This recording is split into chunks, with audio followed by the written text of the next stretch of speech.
Cardinal lineup tonight. That changeup, he's thrown it 4 times all year. We'll see if he uses it tonight against the left-handers. But I think on top of all that, the key is going to be the defense. Now, for me, Brandon Crawford, one of the top defenders, I think, in the National League. He made 21 errors this year. Don't get caught up in the numbers. Great range. He gets some more balls than most people. But I think he's the key. Catch the routine grounder tonight. All right, so over here, we've got Adam Wainwright. He's a 2-time 19-game winner. He's a 2-time 20-game winner. He's got a little something going on in that elbow, and by his own admission, he said he stunk in Game 1 of the divisional series. Yeah, that was a different Adam Wainwright Game 1 of the division series. Gave up 11 hits, 1 short of his career high, but he did not throw his fastball and cutter very much at all. Really was a curveball pitcher. Keep your eye on him early in this game to see if he establishes fastball cutter. If not, that could be a tip-off if the elbow is barking a little bit. And if Mike Matheny has to go get some help early in the game, a couple of really good options. Michael Wacha and Marco Gonzalez waiting in the bullpen. We get set for the start of this NLCS. 2 teams that know each other extremely well.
Take the pledge to take one more day with MasterCard.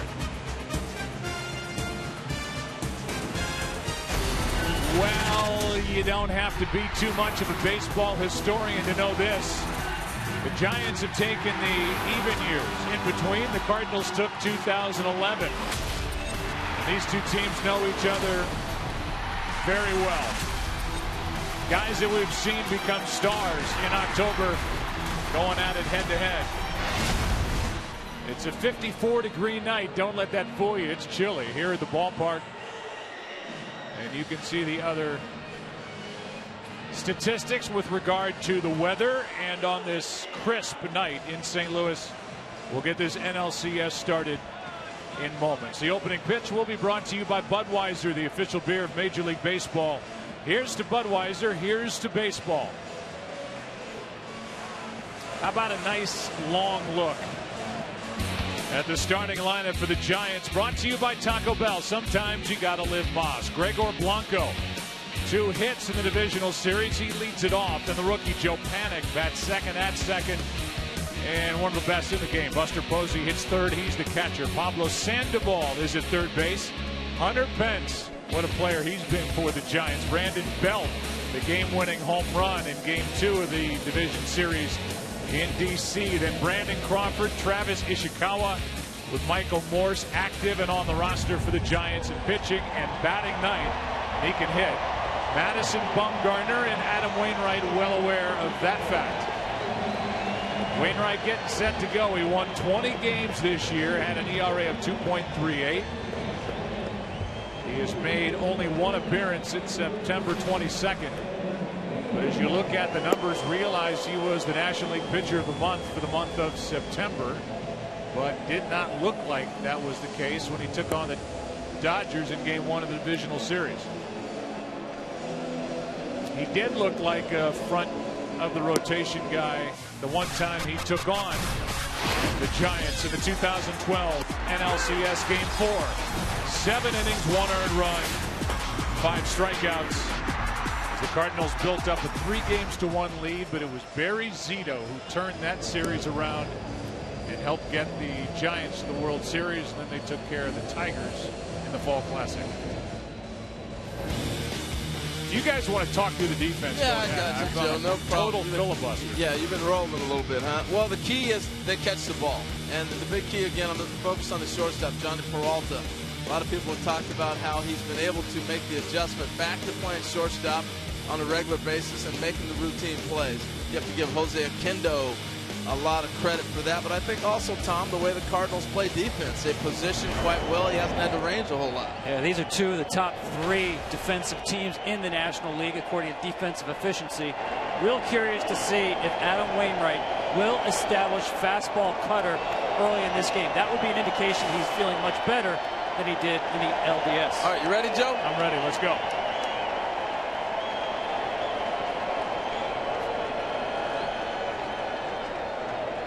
Gregor Blanco first up.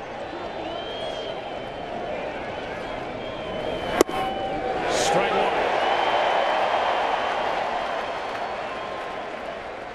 1. It's Blanco, then Panik, then Posey in the first inning against Adam Wainwright.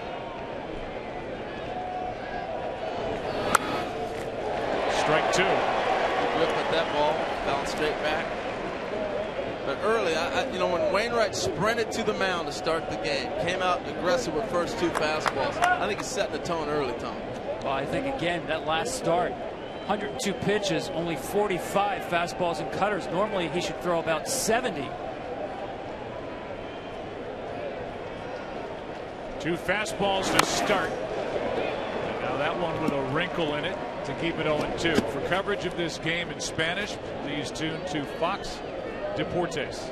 Joe, when I asked him about that pitch selection, he said it was because he had such a good curveball, and he said the problem was command. And he said tomorrow, this was yesterday, I will not have a problem with command. 85-mile-an-hour pitch misses up and away. The Giants really miss Angel Pagan. Finally succumbed to a bad back. Such a presence at the top of that lineup. Blanco trying to fill those shoes. He takes low, and the count evens at 2-2. The numbers just tell you all you need to know. With Angel Pagan, the Giants this year 56-35 without 4 games under the 500 mark. Their center fielder, their leadoff man, their tone setter. Switch hitter too. He sets the tone like you're talking about. There's a foul left side, and the at-bat continues. But his ability to switch hit, it changes how you match up. It affects what they're going to do at the bottom order with a double switch. They really miss a lot in Pagan. And I really felt like Pagan and Scudero, the year they won the World Series a couple years ago, were one of the top 1-2 combinations I'd seen come along in a long time. They missed both those guys. Both dealing with bad bats. They missed Scudero all year. 2 balls, 2 strikes from Wainwright. In the air to shallow center. Coming to get it is Jay.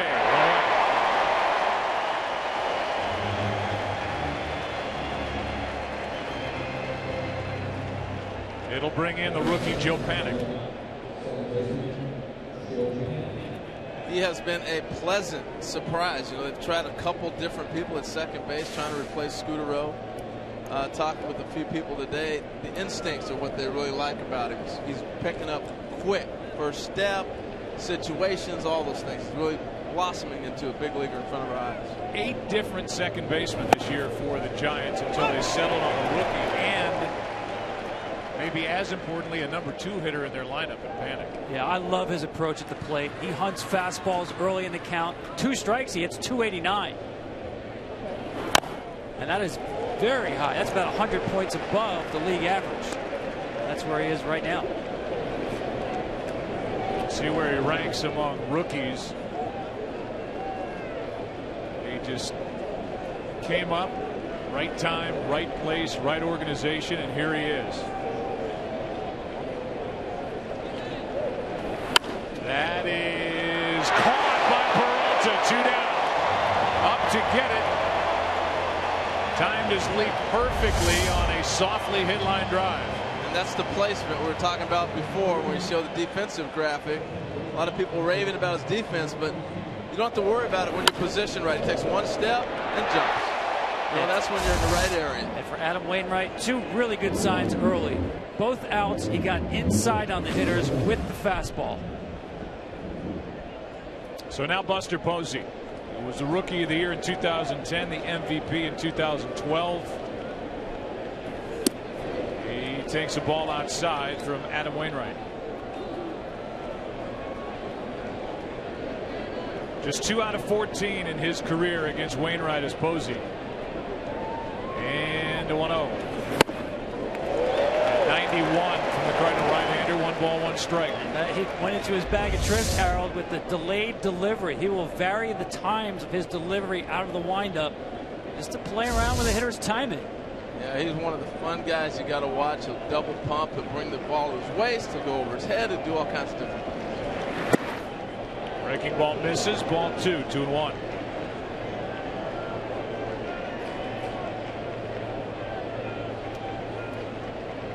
Sandoval next, either the man on in this first inning or a run home in this first inning. Or leading off the second. That's down and away. Count goes to 3-1.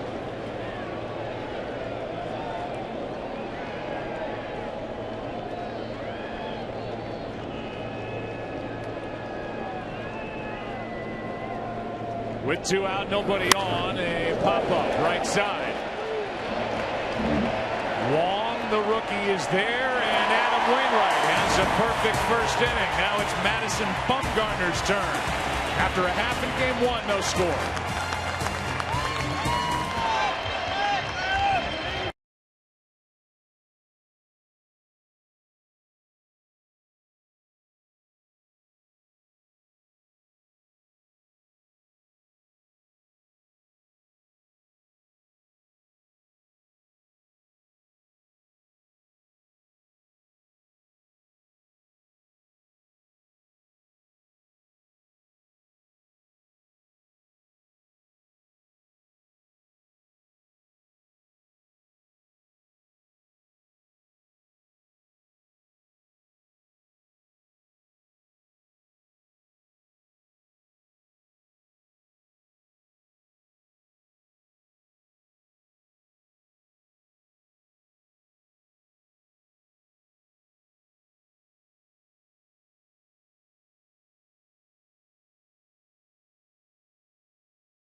Taco Bell Live Más by Geico. 15 minutes could save you 15% or more on car insurance. By DirecTV. If you call yourself a sports fan, you got to get DirecTV. And now the Taco Bell lineup for the Cardinals, brought to you by Taco Bell. Sometimes you got to live Más. They lead it off with Matt Carpenter. What a division series he had. Randall Grichuk is the rookie right fielder. Matt Holliday in left. Johnny Peralta is the shortstop cleaning up. Matt Adams, a hero in the decisive Game 4. Then Yadier Molina, the catcher. John Jay. Rookie Colton Wong popped the game-winning home run in Game 3 of the divisional series. And then Adam Wainwright pitching and batting ninth against one of the game's best. He is young. He's younger than you might think. He just turned 25, but he's got all this experience. He is tough, and he is the guy the Giants want on the mound to start this LCS. Well, he's unlike any starting pitcher in baseball. Such a really unique arm angle and release point with that slingshot delivery. You may see some left-handed relief specialists who throw that way, but to prepare for a starting pitcher like Madison Bumgarner, one of a kind. First up, Matt Carpenter. 3 of his 6 hits against the Dodgers left the park, and all 3 home runs against left-handed pitchers.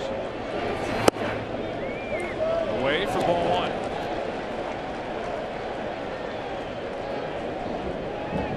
Ninth career postseason start for Bumgarner. See what Carpenter did.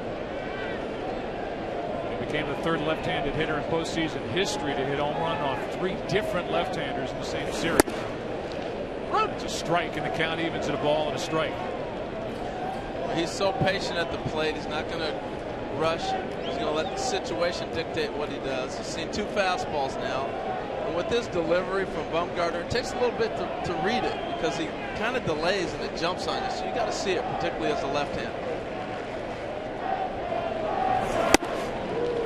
93 from Bumgarner, strike 2. Well, there's not much of a mystery with Bumgarner. His last start in division series, 83 of his 92 pitches were four-seamers and cutters. He may flip up a curveball once in a while when he's bored, but he is super aggressive with his power stuff. He was bored against the Pirates in the play-in game. That bounces in a complete game shutout. And then he pitched well against the Nationals in Game 3, committed a fielding error. Got the loss, but talk about what this guy has done. 0.78 ERA over his last 3 postseason starts. How about that number right there? Long time since he gave up a home run to a lefty. 4 lefties in the St. Louis lineup tonight.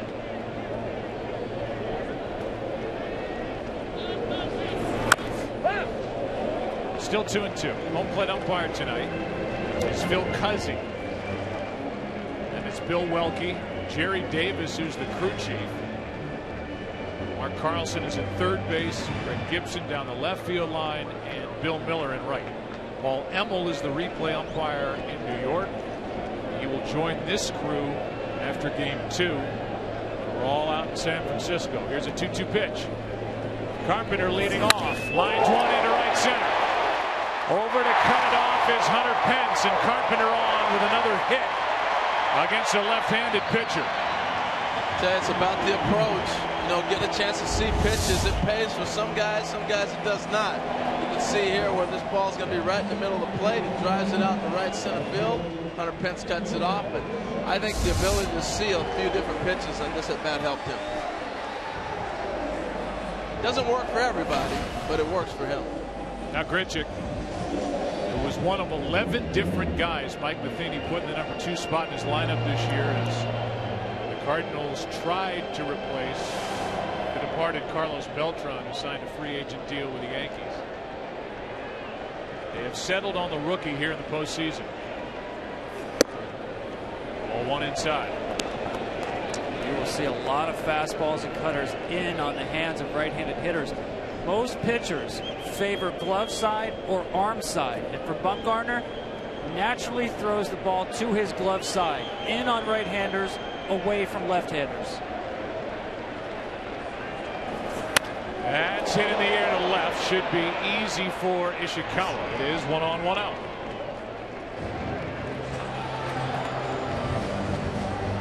Grichuk is taken care of, and the batter will be Matt Holliday.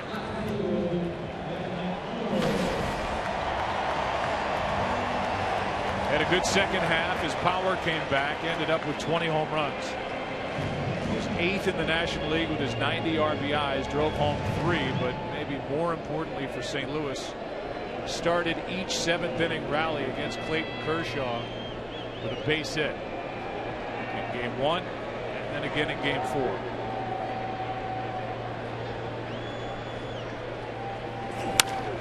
And to right center, well hit back at the wall. It is caught.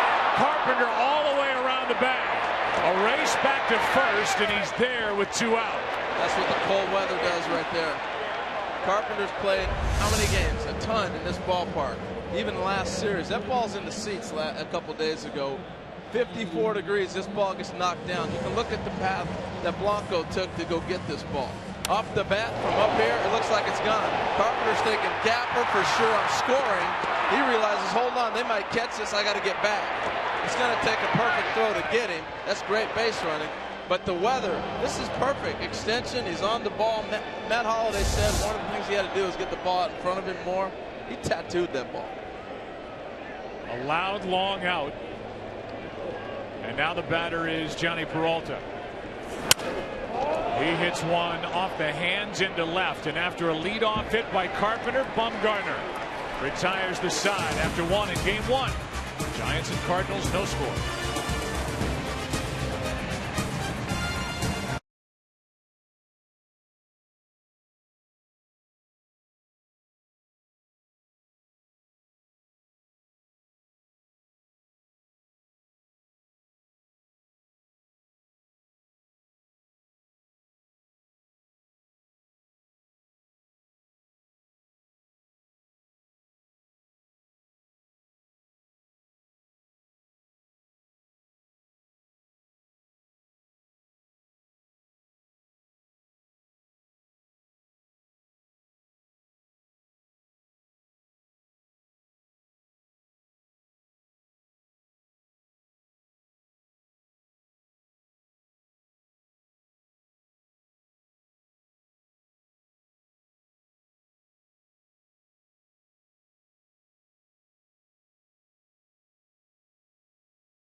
The action in 2015. Go to MLB.com/season tickets to reserve your seat today.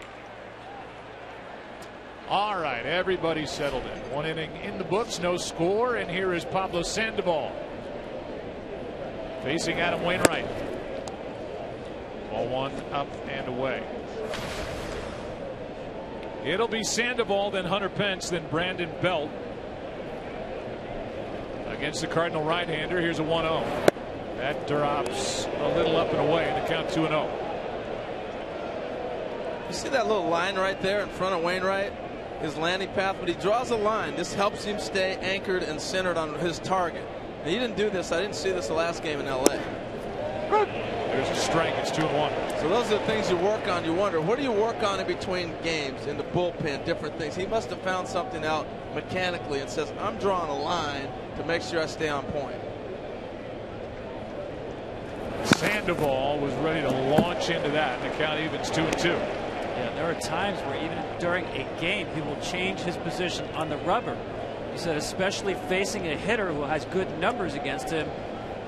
Not a lot of pitchers like to move where they stand on the rubber. We'll talk about Bumgarner. He does, but Wainwright uses that as another weapon. Disrupt timing and create different angles.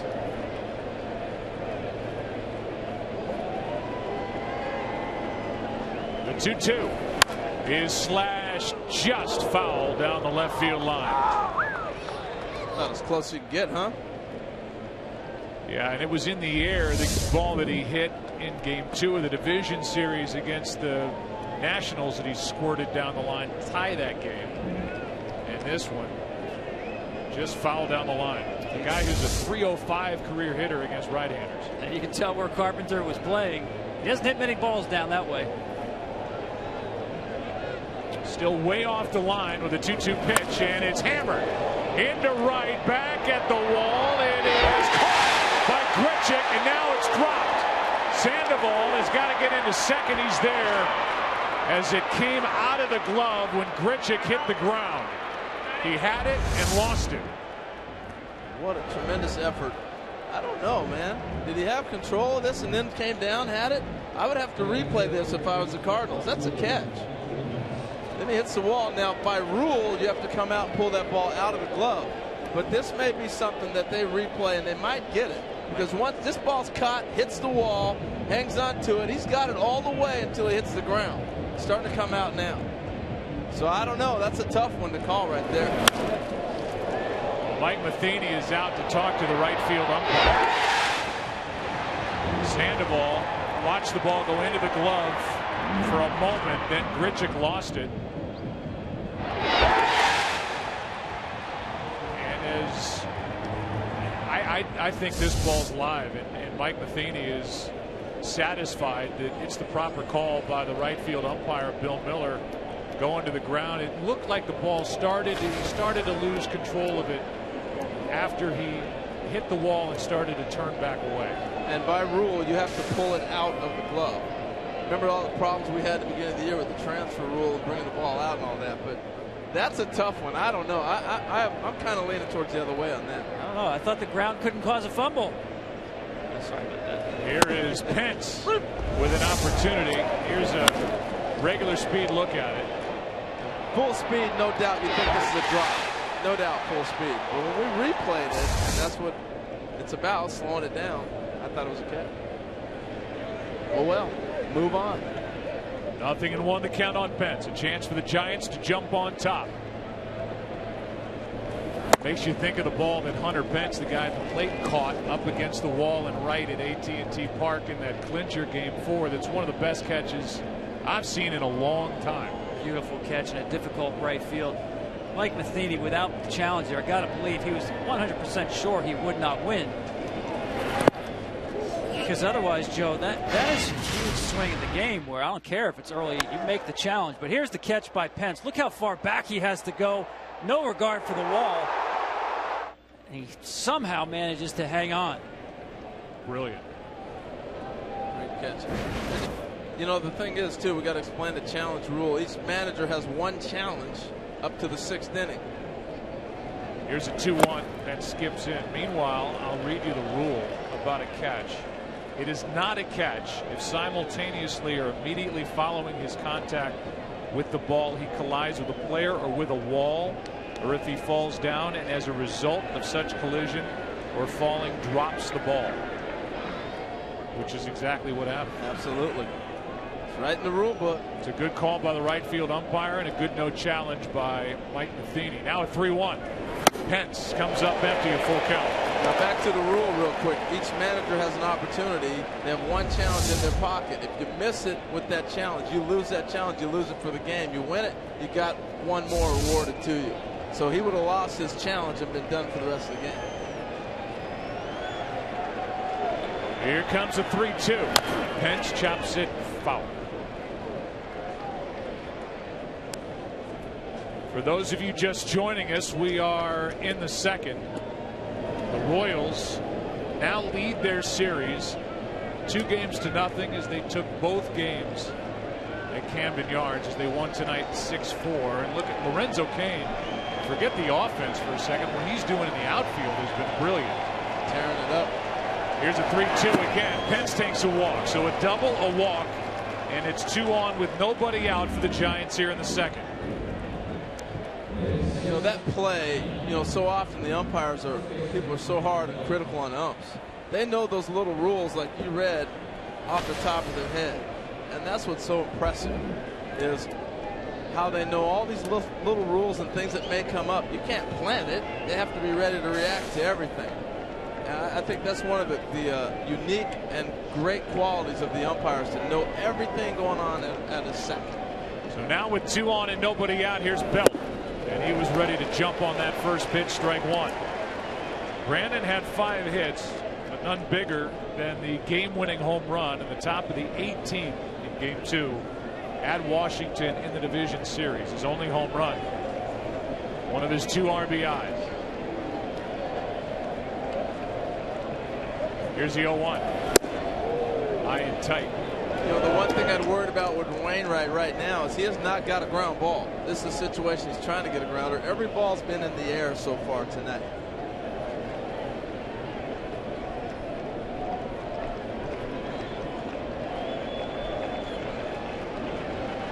Wainwright breezed through the first, in trouble here in the second. The 1-1. After a walk to Hunter Pence, which followed the double in and out of the glove of Grichuk and Wright. He's behind on the count to Belt, 2-1. And now a visit from Yadier Molina. And just to finish, and I know maybe this is too much, but as far as the catch and right, the next sentence in the rule book, in establishing the validity of the catch, the fielder shall hold the ball long enough to prove that he has complete control of the ball and that his release of the ball is voluntary and intentional. So in no way, shape, or form does this qualify as a catch. Absolutely. And the sentence that really got it was hitting the wall or a person. That really changed the whole mindset for me anyway. And who knows what it does here in this second inning and in Game 1 of this NLCS. It goes as a double, then a walk, and now a 2-1 to Belt. 2-2, and a good swing by the Giants first baseman. I thought Brandon Belt was off to a season, Tom, where he was going to hit 30 home runs. He came out the year smoking, swinging the bat, then he had the injury. He had about 9 home runs when he got hurt about mid-May. And with the broken thumb, it just really changed and disrupted his whole season.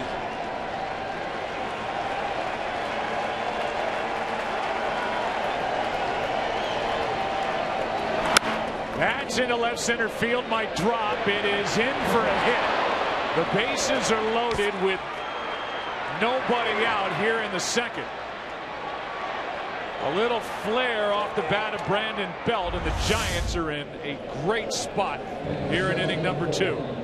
Basically, everybody really had to hold to make sure that this ball landed in front of Matt Holliday. Holliday took a look at third, then took a look at second. Too late to get Pence at second base, but Giants are set up. It's been a long time since they knocked in a run with a base hit. How about 26 innings? The last 5 runs have scored on a solo homer, a sac fly, a walk, a ground out, and a wild pitch. Somehow this team gets it done, somehow, some way. Well, now Brandon Crawford, who became the first shortstop in postseason history to hit a grand slam in the play-in game at Pittsburgh, has the bases loaded in front of him and nobody out. Ball 1, down and in from Adam Wainwright. I'll go back to what I said with 2 hitters ago. Mike Matheny, you're looking for a way to get out of this if you're Wainwright, and that's a ground ball. Not one ball has been hit on the ground. That's what he's looking for. He'll give up that run at third if he can get a double play. Crawford takes low in the count, 2-0. Brandon Crawford had a terrific month of September, hit .365 and drove home 16. Hit .294 in the divisional series. Cardinals pitching coach Derek Lilliquist watching a 2-0. On the outside corner, 2-1.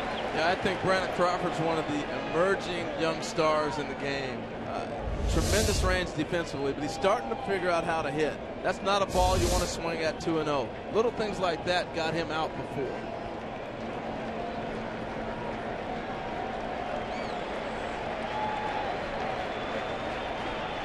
Here's a 2-1. 2-2 on a good pitch down and in. Right here, if you're Adam Wainwright, you're thinking strikeout. You want to get a strikeout in this battle right here, and then maybe you get a ground ball to the next hitter and get out of it. But you're thinking punch out. Great curveball right there. Great tilt pouring in on Crawford. 2 strikes. He likes to bounce the curve.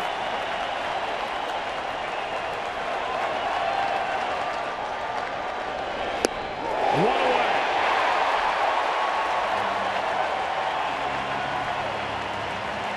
Oh, Harold, you called it.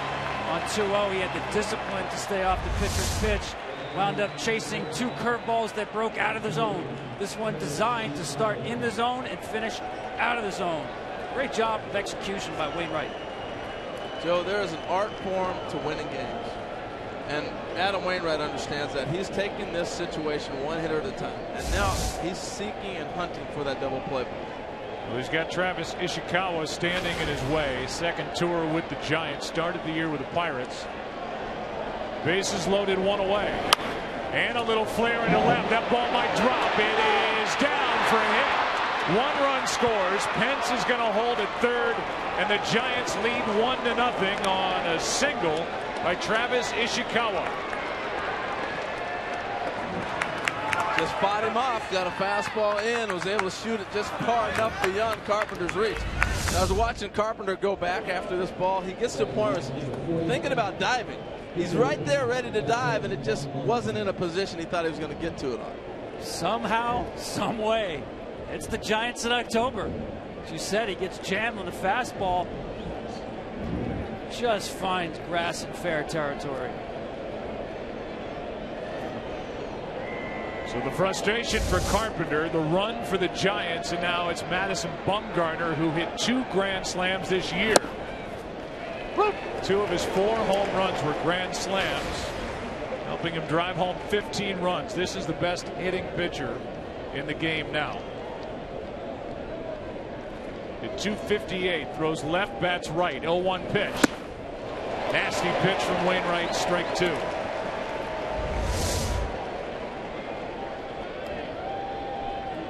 Deserves to be pitched that way. That's not just a normal pitcher up there. 4 home runs this year, the 2 grand slams. 4 home runs, the most by a Giant pitcher in 77 years. He checked his swing. Ball 1-1-2. Some respect right there, Harold. Pitched him like he's a number 4 hitter. You can't give in right now. That's the big thing. But when you're up 0-2, but hey, there's a lot to be respected. You guys have talked about the numbers. He's swung the bat.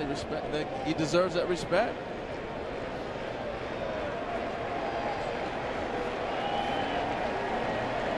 Here's a 1-2. Breaking ball, line drive, and safe as they try to double up Belt. I'm thinking that Peralta thought about maybe dropping this ball. This is a bullet at you. And think about maybe drop it, get something out of it. But in this situation, you go ahead and get 1. Not going to be close as second. Got back. Good base running, by the way. That's Brandon Belt, who got back to the bag, and now the bases are loaded, 2 out. The inning is up to Gregor Blanco. It's great base running. You hear a lot of times on a line drive freeze, actually on a line drive, get back to the base, start moving back. Sometimes freezing, you'll still be doubled up.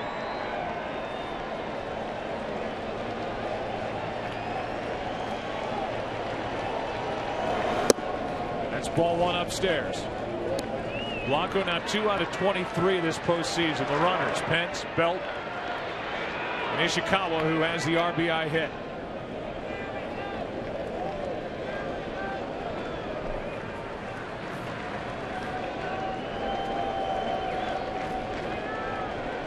Here's a 1-0. 1 ball, 1 strike. I was joking with Tim Flannery, the Giants' third base coach, about somehow, some way getting runners in with this Giants team. Remember, they scored on a wild pitch against the Nationals in the clinching game. And he said, yeah, we're working on not just our RBIs, but our RTIs. Runs thrown in. Take them any way they can get them.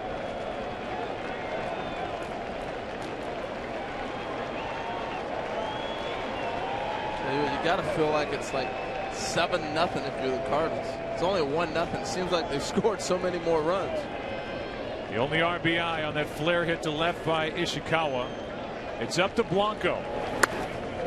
He fights it off, and now he's in the hole 1-2.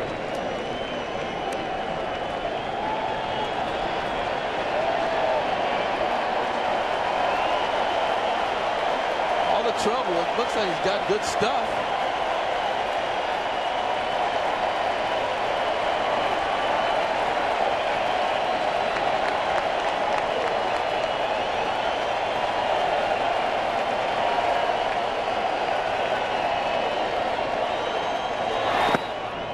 Two and two. Giants came into this game, Tom, 9 for 51 with runners in scoring position. They have a hit tonight from Ishikawa, but they're still looking for that gapper. A 2-out dagger as well. With Wainwright, Harold, I agree with you. The 2-strike curveball there. Blanco is disciplined to stay off. I've liked his fastball and cutters in on the Giants hitters. Got unlucky with Ishikawa. That's been a good pitch for him.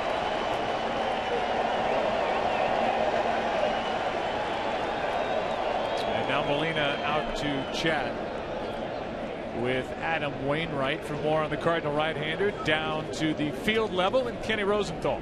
Joe, often when a player downplays an injury, he doth protest too much. But Adam Wainwright could not have been more emphatic yesterday, talking about the condition of his elbow, saying the concerns were way overblown. He even sent a message to the elbow-fearing world, saying the issue was on the backside of his elbow and not the ligament. He missed 2011 with Tommy John surgery recovery. He's been a workhorse ever since.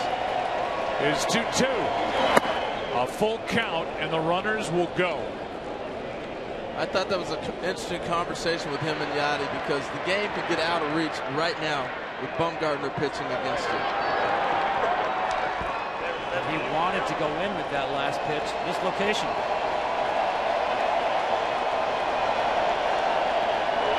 Blanco. Carpenter kicks it. 1 run scores. It's 2-0. Hard hit by Blanco. Carpenter to his left could not corral it. And the Giants add to their lead. You don't see this very often, but off the bat of a left-hander, this ball's going to slice back on him instead of staying true to his left, and cuts back on him to his right. That's why he ends up missing this baseball. That's what happens when you get that ball sliced with the left-hander hitting towards the third baseman. You saw where his glove up. He let that ball get to his feet. The glove wasn't out in front of him. Didn't have time to really set his feet and get the glove out in front. Much tougher play when that ball gets back to your feet. It's an error on Carpenter, who committed 16 during the regular season. And it's the first error by a Cardinal position player so far this postseason. And it's a ball he'll tell you right now, I should have had it. Now it's Panic. Bases loaded, 2 out. Ball 1 down and in. 8th man to bat in the inning is Joe Panic. Inning started on the ball in right field, right? The ball in and out of the glove of Randall Grichuk. As he hit the wall, lost it going to the ground. Sandoval hit it, went for a double. Here's a 1-0. Up the middle, Wainwright, the Gold Glove Award winner. of play. But in the inning, RBIs by Ishikawa, and the other scoring on an error. Grichuk, that's how the inning started. The Giants take advantage, and after an inning and a half in Game 1 of this NLCS, lead it 2-zip.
Sponsored by Budweiser, the official beer of Major League Baseball. Here's to Budweiser, here's to baseball.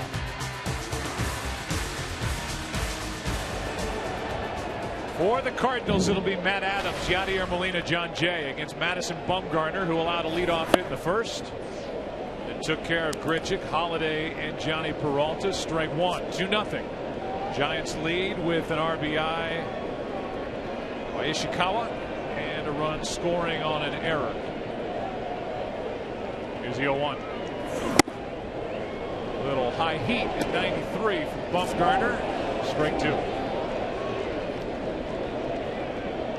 So deceptive to pick up. That 93, from the angle he throws at, looks like 97. It's tough to pick up.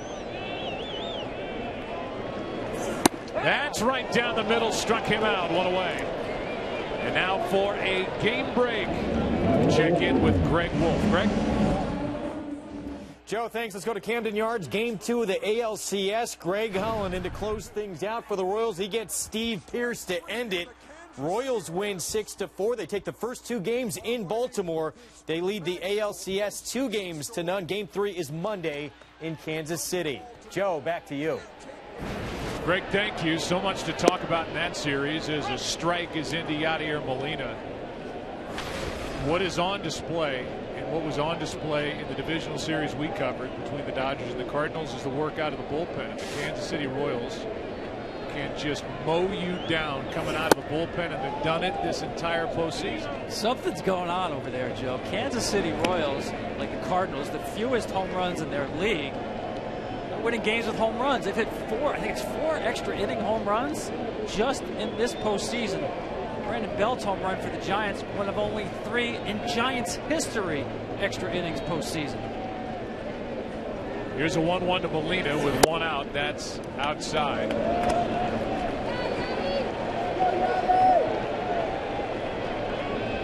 Count 2-1. Lorenzo Cain 4 for 5 in that game.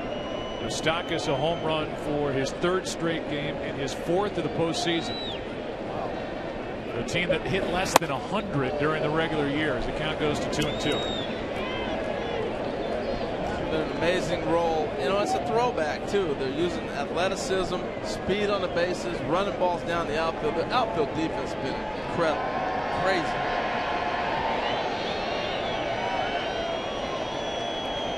The 2-2.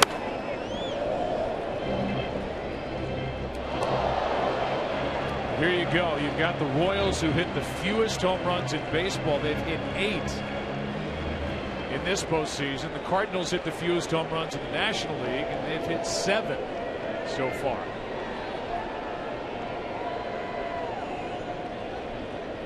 Here's a 2-2 again. To the shortstop. Crawford has plenty of time. 2 down. Let's talk about momentum, and let's take this thing down to Aaron Andrews. Aaron. Well, you know, and that's exactly what Matt Carpenter said to us. He said, look at the Kansas City Royals and everything that they're doing, and it all comes from momentum. Matt Carpenter and manager Mike Matheny said, we don't want to forget about what happened against the Los Angeles Dodgers. We want to ride off of what we did with Clayton Kershaw. We want to ride this thing to the end. He mentioned a lot of people counted us out, but they said we've got something going and we want to keep it rolling. Got to add some runs up to the board here first, though, guys.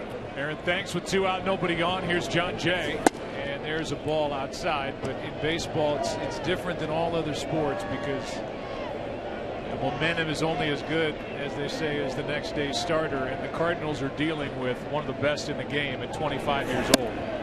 2-0. And he's getting on a roll right now, too. The interesting thing here is you would think if the Cardinals got behind, they're not going to score runs because they don't hit home runs. They're not going to win games. Well, they did. And same with the Royals. They've been able to do that, to come from behind and still be able to score runs. 2 out, nobody on. A 2-0 pitch is in at the knees. 2-1. Difference I see at Madison Bumgarner using both sides of the plate. He changed where he stands on the rubber probably midway through the season around August to give himself a better angle to get that ball to the arm side.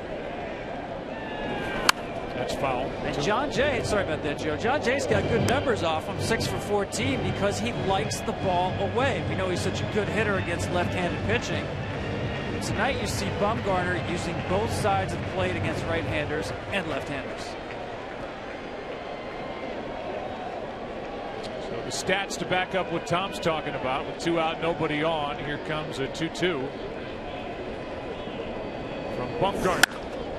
That's foul. One thing that Bumgarner continues to do, though, is here it is hitting. Boys, I'm coming at you. And he challenges. And he doesn't find himself in trouble because of that. You know, a lot of guys get in trouble because they nibble so much.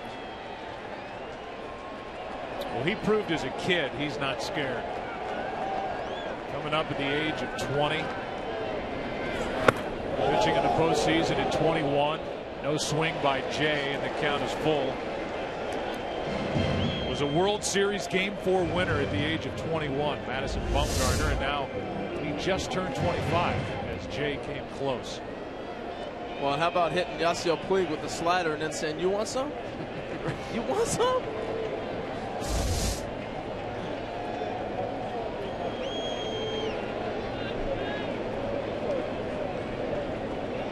A 3-2 pitch.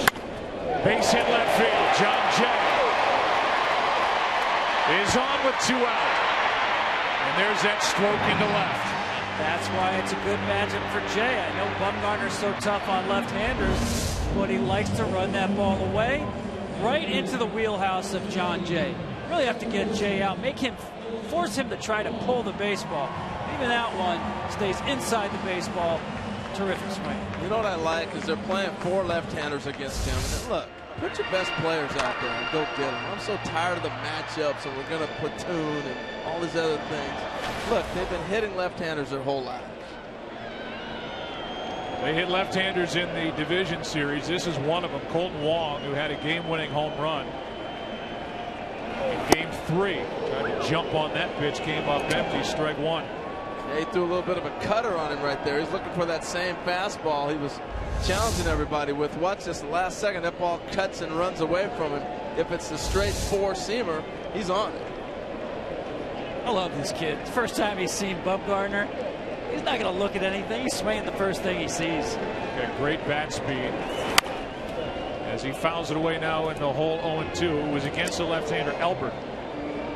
Colton Wong won the game here in the what turned into a magical inning for the Cardinals in that divisional series, the 7th inning, where they did all the damage for the most part, not all, but the majority of it against Dodger pitching.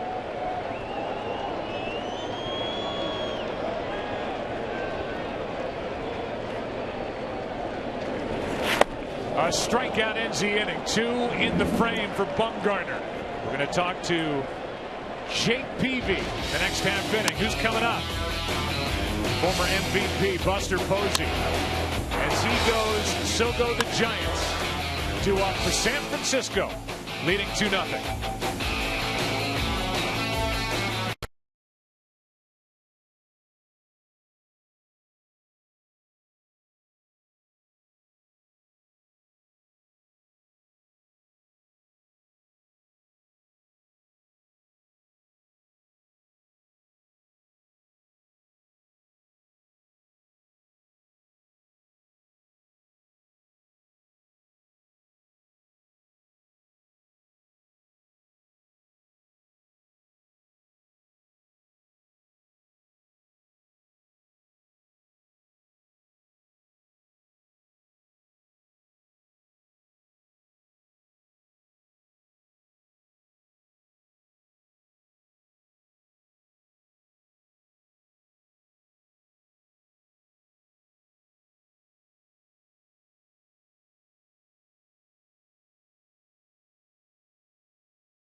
Hunter Pence.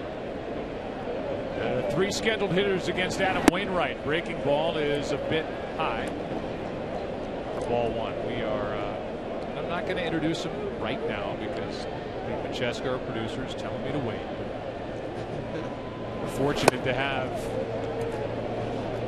the right-handers. Adam Wainwright looks in and says, "Where was that?" Count 2-0. Right-hander for the Giants, who will get the ball mañana. Game 2, join us live from the dugout. We'll do it after this pitch. Here's a 2-0 and a foul on a play. Time for the interview with Jake Peavy, brought to you by DirecTV. Jake, thank you, sir. Thanks for joining us from down there. Hey, happy to be here, guys. You know why you're great? Because you show emotion. You look like you care out there, like you're having fun. I have a hard time keeping it in. There's no doubt. When you watch the game tomorrow night, there'll be there'll be some different grimaces on my face, and you'll know. Base hit Posey. Yeah, you'll know how the game's going for the most part by my emotions, and you know what? That's something I can't apologize for. I'm a passionate person, and at the end of the day, I'll be passionate and crazy, but there'll be a lot of thought process and a lot of interaction with the players on the field and my catcher, of course. Hey, Jake, we just saw Adam looking at the umpire and had a little conversation, talking back and forth. Are you working the pitcher the umpire all game long? You pitchers do that? You do. You have to, and especially as a veteran guy, when you can find out. You got to find out the zone first. Your catcher helps with that. You find out where he wants it, and you know, at the end of the day, if he's consistent, you know where you can and can't throw the ball. And these guys do a great job. They're under the microscope, as we all know. It's not very easy to do, but these guys do a great job. In great friendships, I have great relationships with most all umpires across the league.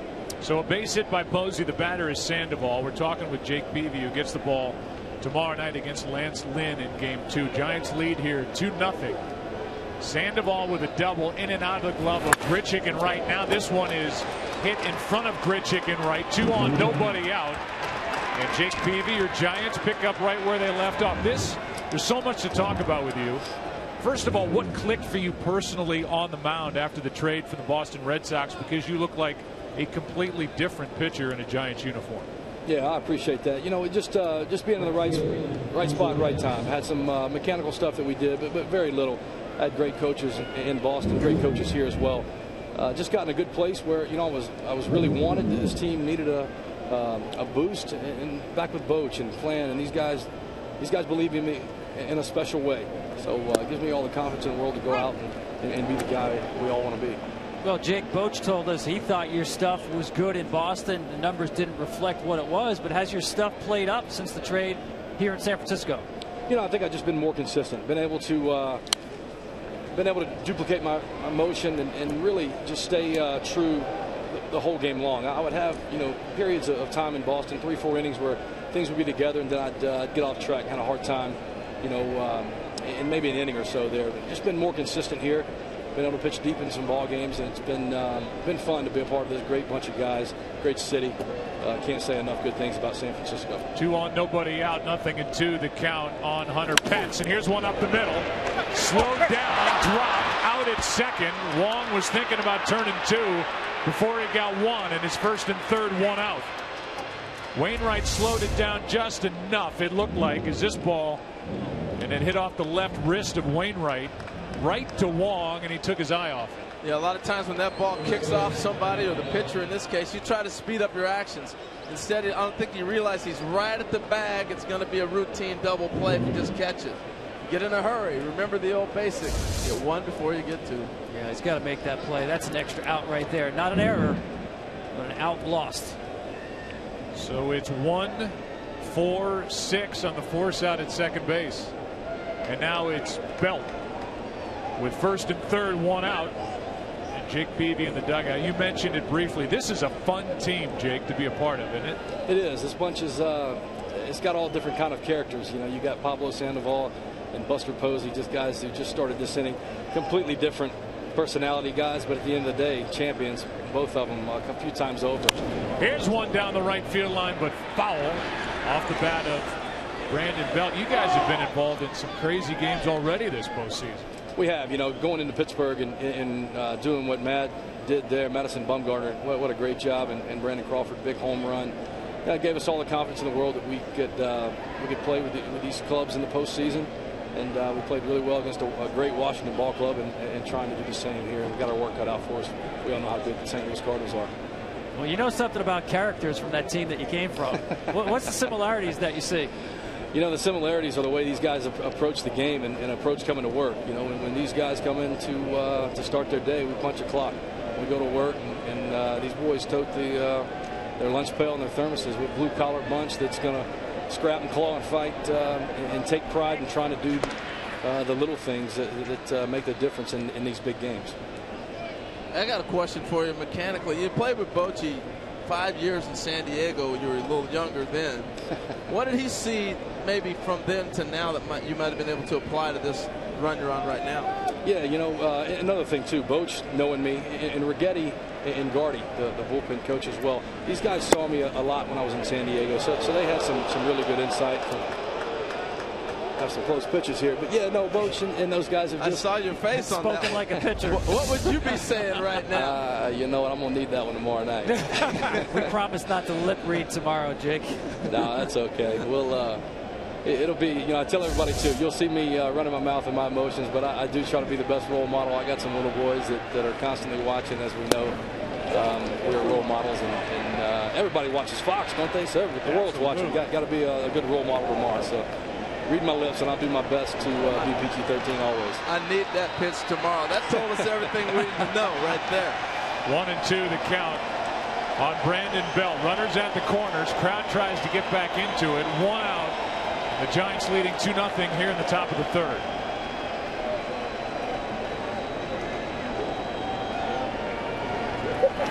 That's foul. So, Jake, no joking aside, at the end of the half inning, I see pitchers a lot of times talk with the umpire. What's that conversation? Well, you know, a lot of times it's that repertoire we talked about. You know, you're trying to say, hey, man, was that ball down or you got it in? Is that, you know, I'm going to need that. It's a strike. And he's going to go, nah, you got to get under the plate a little more. And I'm going to go, nah, I'm going to go look at it, and I'll tell you when I come back out here, but I'm pretty sure that's a strike. You know, you just got to go back and forth. And like I said, these guys are professional, and we're all here trying to work together and do the best job we can. So it's, for the most part, always pretty productive. Here's a 1-2 up and away. 2 balls, 2 strikes. We'll go get him tomorrow night. Thanks for your time tonight, Jake. We'll let you get back to, I mean, I know you're not charting pitches. No, I'm sitting here pulling. No, I'm sitting here trying to give energy and spirit to these boys to grind it out. Got a long way to go. All right, have fun tomorrow night. Thanks, guys. Appreciate it. That's Jake Beebe, the right-hander. What a lift he's been to the Giants since they picked him up from the Red Sox. Brian Sabian, the longest tenured GM in the National League, made that happen. That is up and away in the count full. One theme throughout this game so far for Wainwright: tough time putting hitters away. And this is the MO of both the Giants and the Cardinals. Tend not to strike out, grind out at bats, put the ball in play. But getting that 2-strike put-away pitch for Wainwright has been elusive. Now a 3-2 pitch. Runner goes, fly ball into center, sends Jay back.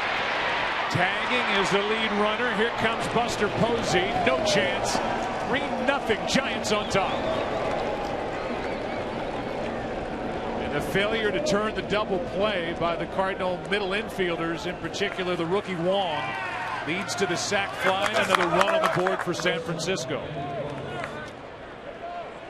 Yeah, you're going to look back at it, and he's going to think about that as well. Those are the little things in the postseason that add up. And this is an offensive club that's finally starting to get clicking. Took advantage of some curveballs in this inning. The hits by Posey and Sandoval on curveballs. Sacrifice fly by Belt on the curveball. Now Brandon Crawford, who struck out his first time. With a runner at first, it's Hunter Pence, and 2 out. Ball 1. In case you're wondering, Pence stole 13 bases during the regular season, has 1 so far in the postseason. Yadier Molina led the league, throwing out 48% potential base stealers. Pence not a big lead. Crawford grounds to Wong. Inning over, another run on the board for the Giants.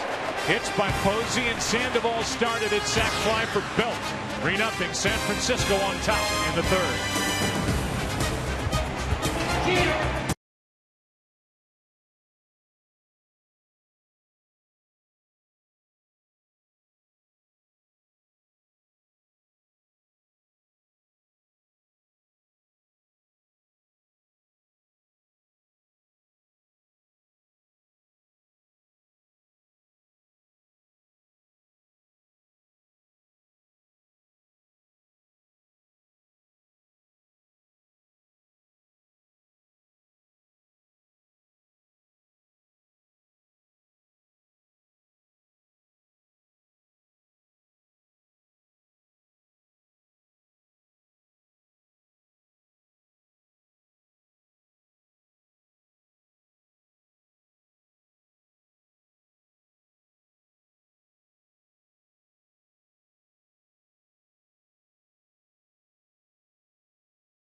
to you by T-Mobile, changing the game of wireless.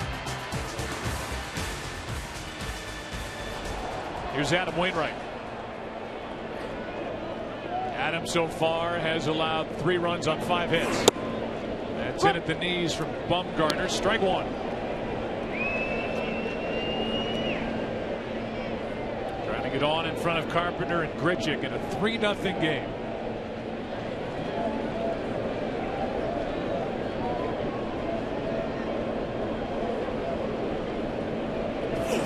The Giants are doing already in this game what they've, as Wainwright's rung up on that pitch for strike 2, what they've done not just in this postseason, but what they did in 2010, what they did in 2012, more now.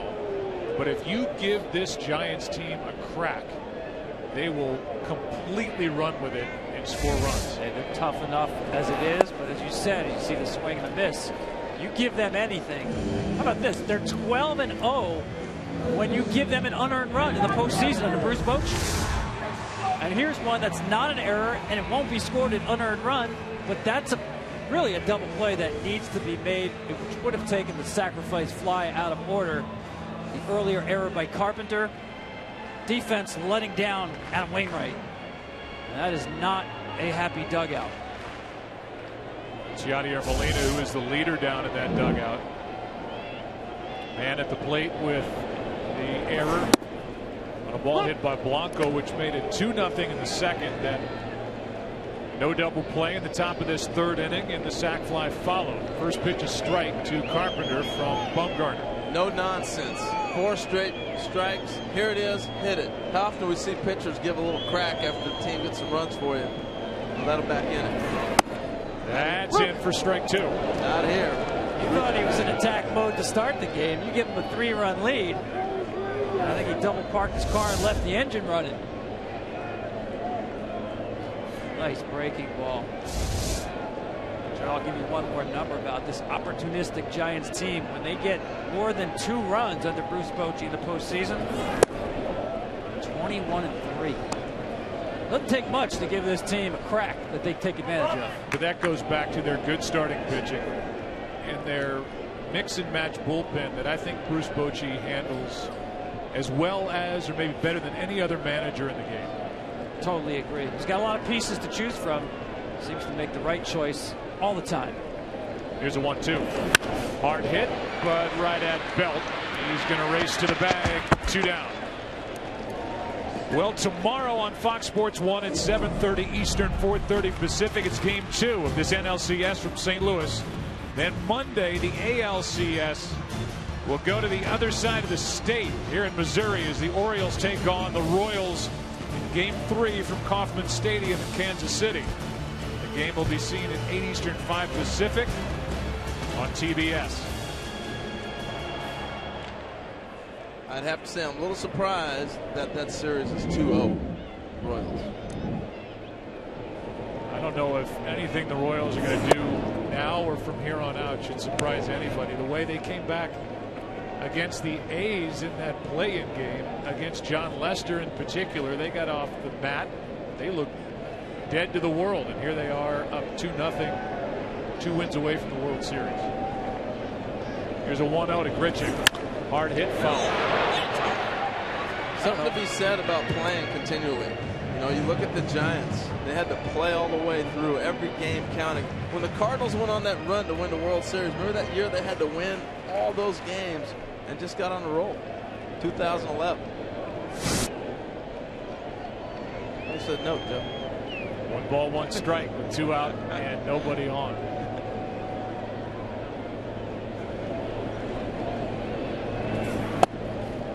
That is strike 2. I don't know if I've seen a team play with such visible confidence like the Kansas City Royals. Maybe the Jackie Robinson Little League team from Chicago, closest example. But I love to see the emotion, but it's visible confidence you see from the Royals. Here's a 1-2. Grichuk takes inside.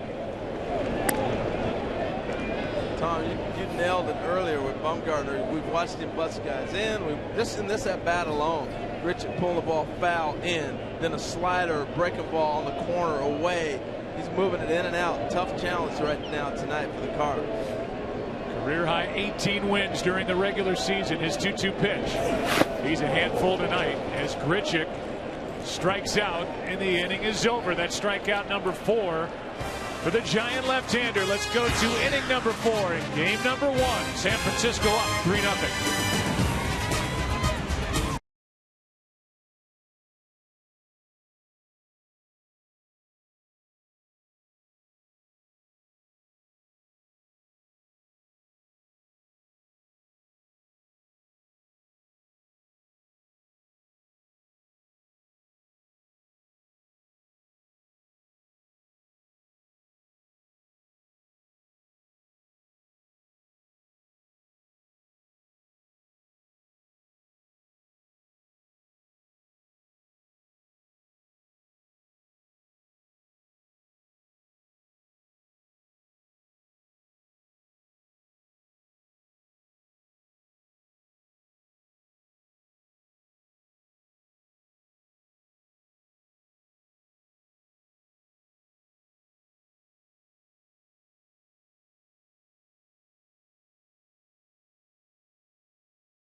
Two teams that know how to play this time of year matching up in the NLCS. 4th inning rolls in game 1. It'll be Ishikawa, Bumgarner, and Blanco for the Giants, and Wainwright's next pitch will be number 70.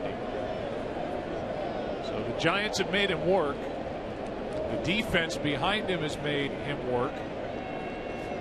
And Wainwright will deal with Ishikawa, who has a flare hit for an RBI. His first time takes a strike.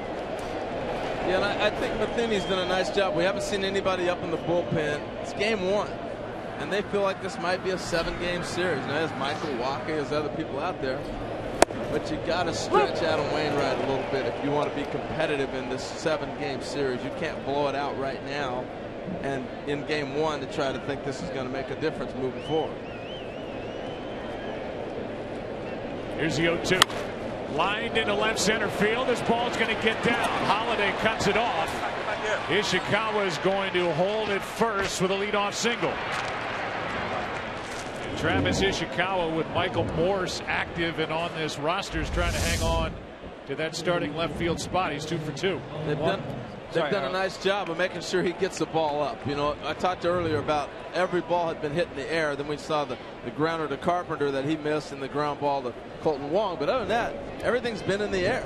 And what you do against Adam Wainwright, you make him get that ball above the knees. He's not happy with that cutter, left it over the plate. Again, the inability to put hitters away with 2 strikes. Strikes again. Now Bumgarner's going to swing. Forget the punt. Strike 1. Wow. At least on that first pitch. See if the Giants change it up. Sometimes they do give you 1 pitch to swing, and then you go to the bunt. A lot of times you want to play for that fourth run, so a grand slam doesn't hurt you if you get in that situation. We'll see. Now he shortens up and drops down a foul to make it 0-2. We've seen Matt Carpenter as Marco Gonzalez, the rookie left-hander, gets loose. We've seen Matt Carpenter in the Dodgers series breathe down the neck of a pitcher up there to bunt, but with the ability by Bumgarner to swing the bat, he is not as aggressive over at third base. And now with 2 strikes, we'll see how the Giants want to play it.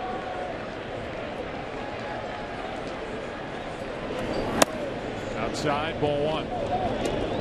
Well, that's the confidence in the ability to get the ball down, even with 2 strikes. You see him square around late trying to get it down.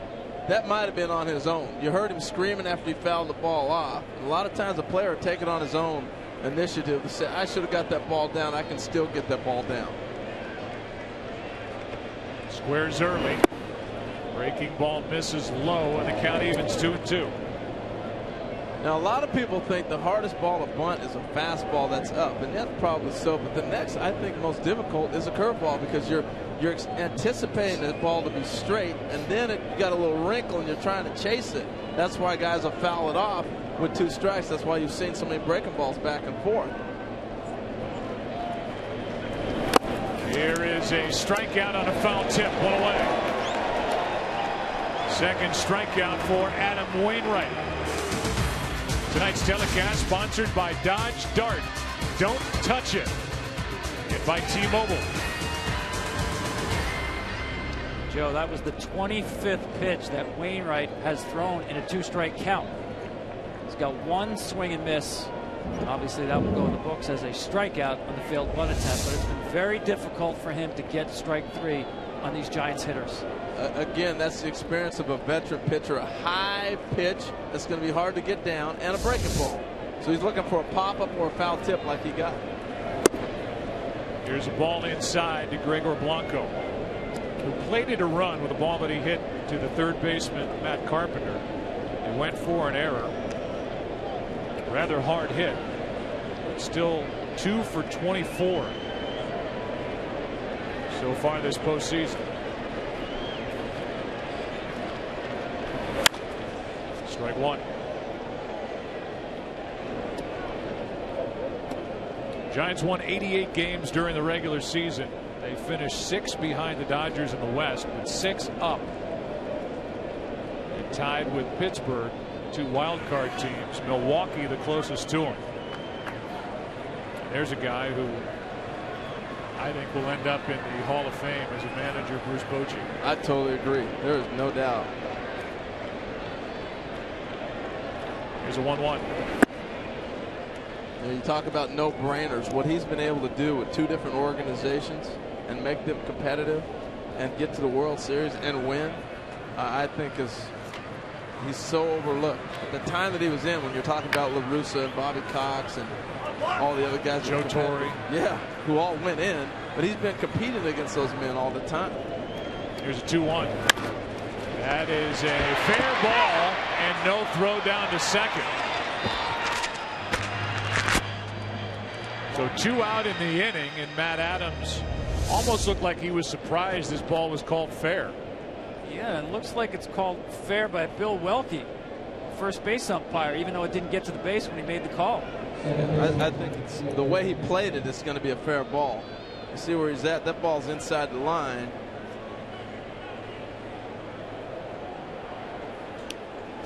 And so down to second goes Ishikawa. And it's up to the rookie Panic.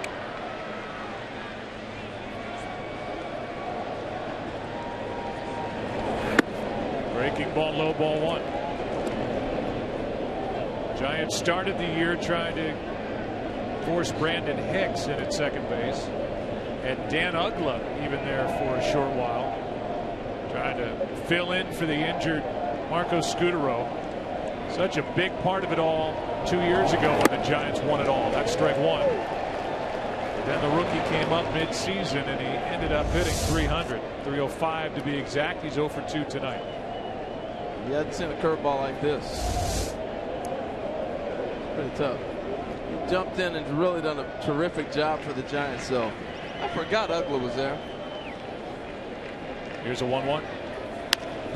That is not hard hit. Peralta gloves, throws, and got it. The inning is over. Wainwright back to the dugout, but so far on the mound, the Knights belong to number 40. Madison Bumgarner, bottom of the 4th inning, rolls in. Bumgarner back to work. He's been good. 3-0. Giants on top.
North American Truck of the Year, Chevy Silverado. Stop by your local Chevy dealer today. First pitch is a strike, and we've seen a lot of that from Madison Bumgarner as he deals with Holiday, Peralta, and Adams. Here in the 4th inning, leading 3-0. It just eats you up. You get that first pitch strike, and when you're down 3, it's tough to jump on that first pitch, and now it allows him to expand the strike zone on you. Inside, the ball and a strike. Holiday crushed one into right center his first time up. But on this chilly night in St. Louis, it was caught by Gregor Blanco on the track. Out in front of this pitch, totally fooled, strike 2. He's throwing, what, 4 changeups all season long? He ends up throwing what looked like a changeup swing. Yeah, it's a changeup. Gets out in front of the fastball, and that ball just dies. So the element of surprise coming into effect right there.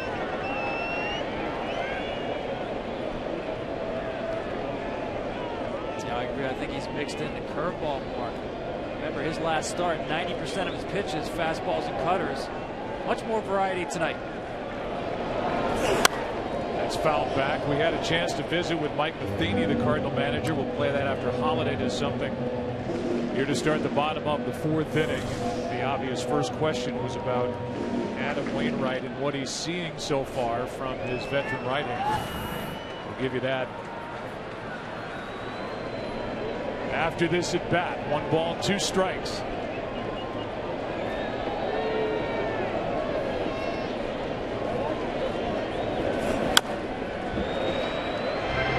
Another breaking ball. You saw him shake through the changeup and the fastball to get to it. Yeah, as you look at this breaking pitch right here, I got to be corrected. He's thrown 250 changeups to right-handers. Sounds a little more like about it. And he's only thrown 4 to the lefties this season. So I got a chance to correct it. See that? All right. There's a 1-2. Reaching for it, little pop-up into right. Plenty of time for Hunter Pence. 1 away. Time for our manager interview with Mike Matheny, brought to you by DirecTV, and his answer to the question about what he's seeing from Wainwright. You know, he's working hard right now. They've hit a couple breaking balls hard, and a few things just not quite go the way we want. Almost a great play in right ended up leading to a couple miscues that cost us runs. But you know, we talked about this, Joe, early.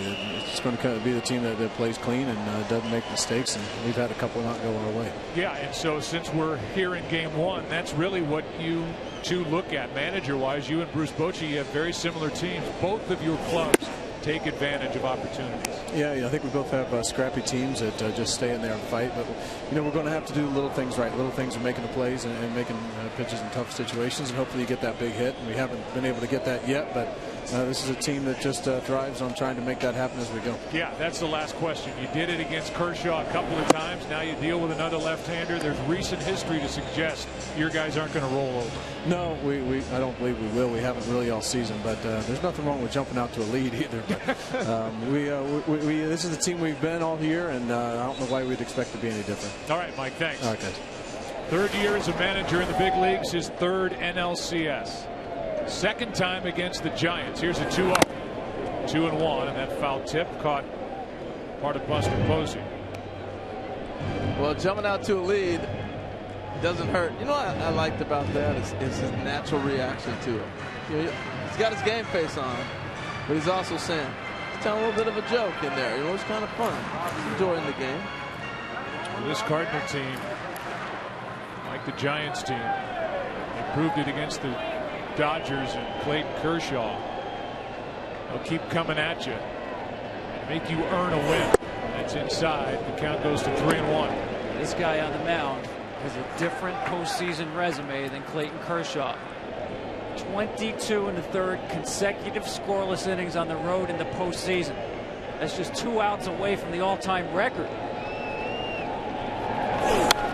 Full count, big rip by Peralta. And I know, Joe, there's all kinds of division series and rounds and playoffs now, and the all-time record was set by Art Neff of the Giants, which ended 90 years ago, and that was obviously all World Series play. When you're working on your 23rd consecutive scoreless inning on the road in the postseason, I don't care what round it is, that's impressive. He got Holiday on a fly ball to right. Now a 1-on-1. I don't know how old Art Neff was, but this guy's only 25 right now doing what he's been doing. It's a big walk right here, though, to get something going for the Cardinals. Matt Adams will be the hitter, struck out his first time.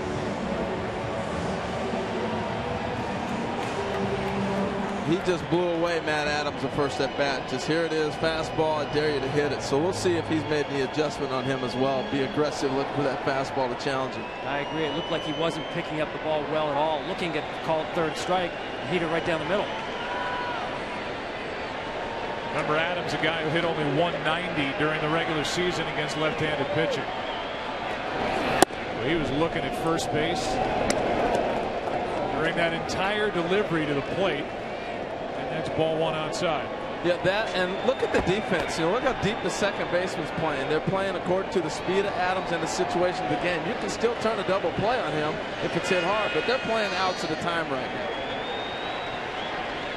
now. 1 on, 1 out. And Adams way out in front of that breaking ball, down and away, strike 1. It's nasty. Watch the way this ball continues to work away from Matt Adams. He thought that ball was over the plate. Wound up in the right-handed batter's box.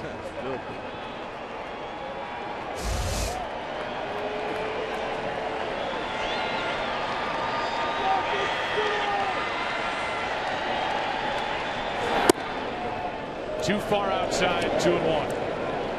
Tell you what, Buster Posey's calling a great game, though. Calling a terrific game.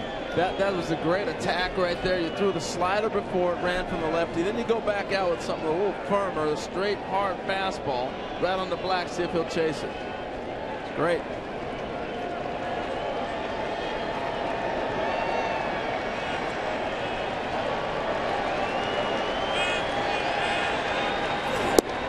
That caught the corner, 2-2. See, when you're in sync with your pitcher, you don't have to even put down a sign. You see Buster sitting there and he's thinking, what do I want to throw? I'm going to pause, make the hitter think we're going through something.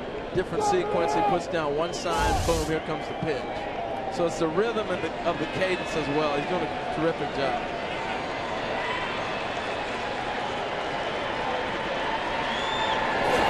Chased it, struck him out. And strikeout number 5 for Bumgarner. I noticed there too, Bumgarner actually moved on the rubber a little bit, slightly more to the third base side. He's been mostly in the center of the rubber. And it looks to me like wanting to work the ball away from Matt Adams throughout this sequence. He slid himself over a little bit to the third base side of the rubber, and that's where he stayed, and that's where he got the out, away from Matt Adams. Now Yadier Molina bounced out his first time. He hits one into left. This ball is caught by Ishikawa. And the Giants are playing their game, and we are through 4 innings of game number 1. Pitching, defense, taking advantage of opportunity, leading 3-0. Back after this from your local Fox station.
Game of wireless. 5th inning rolls in. Adam Wainwright has not been easy to this point. Already thrown 84 pitches. And he will deal with the heart of the lineup with help behind him in the bullpen. Buster Posey first up, and he floats one into left. Coming to get it is Holiday, 1 out. That'll bring in Pablo Sandoval. Tell you what, Pablo Sandoval's had some great swings tonight, and it's almost like how low can you throw a ball? Here's his approach. I want to get something down in the zone. Look at this. This is the ball off the wall with Grichuk. They've made the great catch on. And then how about this ball right here? In the third inning, the line bullet, he hit the right field for the base hit. Look at how he stays down, keeps the head down, the one-hand finish, staying through the ball. It's a beautiful swing. This guy ranks people. He can flat out hit. Talk about hand-eye coordination. He takes a pitch down and in. That was a great shot. Yadi Molina was going down to his knees to block that ball. And since we're in St. Louis, I'll invoke Yogi Berra. Pablo Sandoval is Yogi Berra. He can hit anything, barrel up even the worst of pitches. With 1 out, a 1-0 is upstairs, 2-0. Watch Molina here. He's going down to his knees to block this ball. Pablo says, don't bother, I got it. Let me scoop this out. Let me scoop it out for you. Pablo went hitless in the clincher game for the divisional series as he takes ball 3-0, which ended his postseason hitting streak at 14 straight. So while these Giants have just gone off in the postseason 26-10 since 2010 when they won it all and beat the Rangers in late October. Sandoval's been a big part of it, and he knows how to hit. The calendar turns to October. Take a picture of that pitch there. 3-0 to Pablo. That doesn't happen very often. I think Adam Wainwright knows probably his last inning. A 1-out walk with Hunter Pence coming up. Typically in a regular season in the National League, starting pitcher, if you're trailing, you're not going to get your third at bat. In the postseason, the rules change. You might not get your second at bat. Wainwright, his second at bat is due third in the bottom of the inning. And I think he knows with Marco Gonzalez warming up, his last inning is right here. Maybe his last batter with the left-handed hitting Belt, then Brandon Crawford to follow, and Gonzalez in the bullpen. Obviously, Mike Matheny would love to get Wainwright through this fifth. You know what I found interesting, Joe, is Pablo's had 2 great swings off him, right? Falls behind. He's managing the game still, trying to give him a chance to get out of this. Looking for the double play from Hunter Pence. He knows he's probably not facing Brandon Belt. And I'm not going to let Pablo hurt me with a long ball. Not hard hit. Down to second, out. No chance to turn 2. Got his grounder, though. That's managing the game. You know, even though Adam Wainwright does not have his great stuff, he's still managing the game to give them an opportunity. And I'm convinced when he fell behind Pablo, you're not beating me, but I can get a double play. He was hoping it was hit harder. This is a heck of a turn, but he didn't get the double play, but he got the pitch he wanted. Confidence by Mike Matheny in his ace. At 92 pitches, he's not going to play matchup left on left. His best option right now, Adam Wainwright. I like the smile. Still having fun competing. Well, Belt is 1 for 1 plus a sac fly.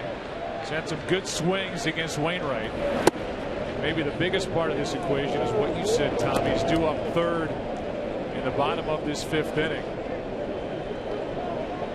As Wainwright falls behind Brandon Belt. I thought if they're going to make a move, it would be here. You got the 2 lefties in a row, and you know he's hitting third. That's upstairs. It's 2-0. But the other thing that happens is you want to stretch it.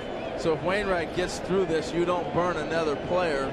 You can't use Marco Gonzalez and have him hit third in your lineup and think you're going to rally. You got to get Wainwright through this, and now you can use that pinch hitter as the third hitter, take Wainwright out of the game and bring Gonzalez in. But you can walk yourself into a lot of mistakes trying to buy that spot in the order. Good rip by Belt, 2-1. The National League game, Joe, you like it? Well, I mean, obviously with the strategy that is in play right now, I mean, if we're in the American League, I think with a left-hander up and a left-hander on deck, I think Wainwright's out of the game. but we're in the National League, due up third. They're trying to, as you said, coax him through the top of the fifth. And he's got 2 strikes on the belt, 2-2. Yeah, and that's the part you love about the National League game. You really do. The strategy is different. I know some people say it really isn't that much of a difference. This little bit right here is a big difference. What happens? Listen to him.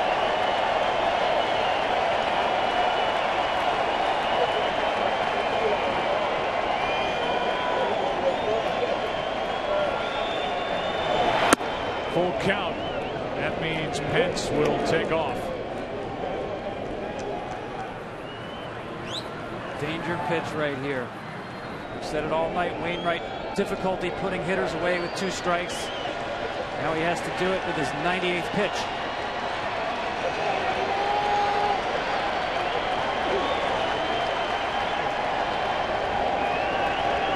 Runner goes on a walk, and it's 2 on, 2 out. We'll see how much more Mike Matheny wants to go with Wainwright. This he makes the long, slow walk. This will be a fun conversation at the mound right here. I think he's got his mind made up.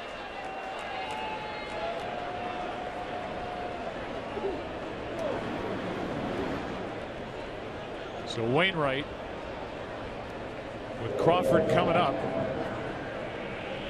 Give the ball to Mike Matheny, and Marco Gonzalez will come in.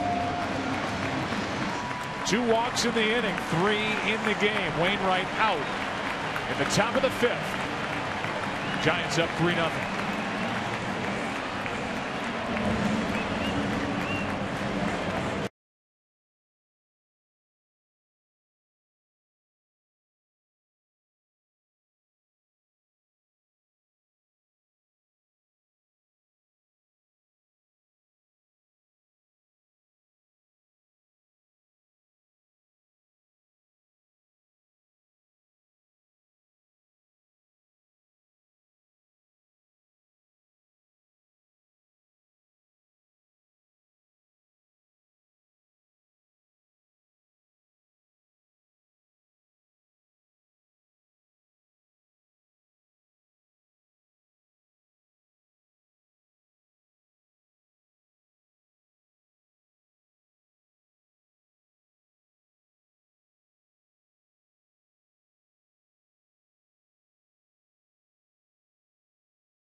Only 24 of which we're told were fastballs.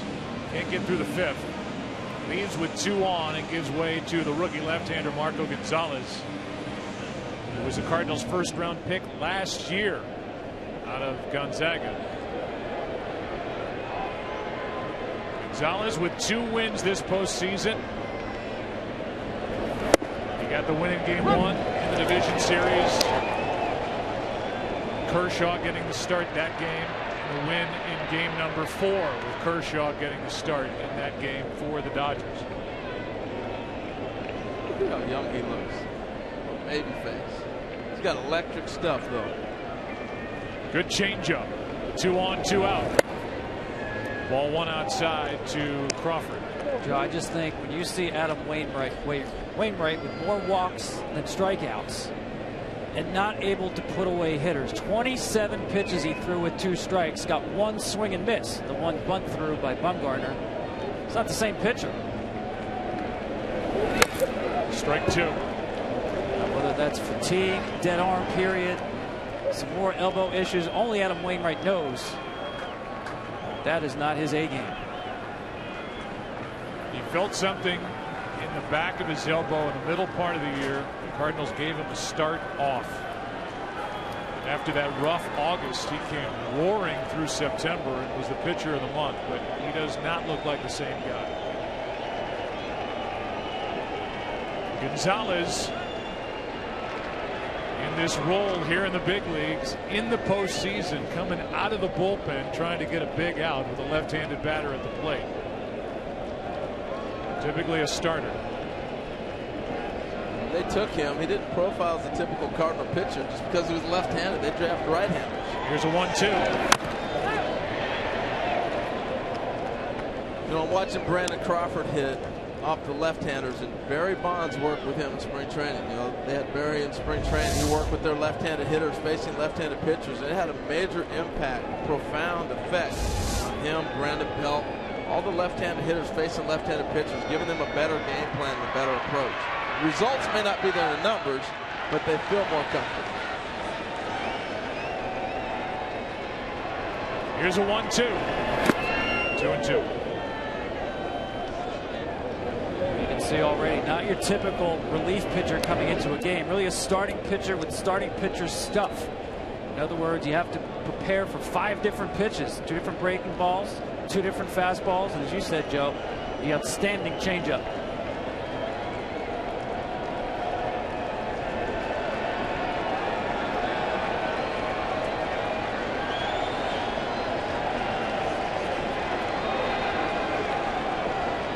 Just 22 years old, and he misses outside to run the count full. 3-2.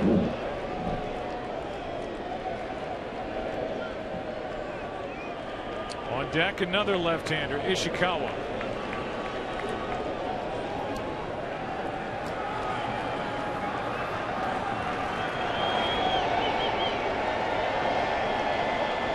Runners go. Fly ball into left. Holiday a long run. Foul ball, and it drops untouched.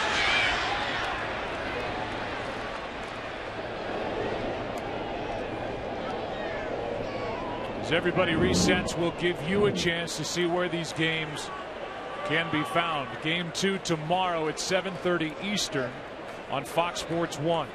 Fox Sports 1 on Tuesday afternoon in Game 3 in San Francisco. Fox Sports 1 all the way until Game 6.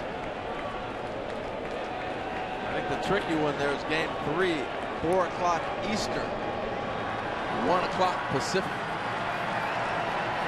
Travel day is Monday.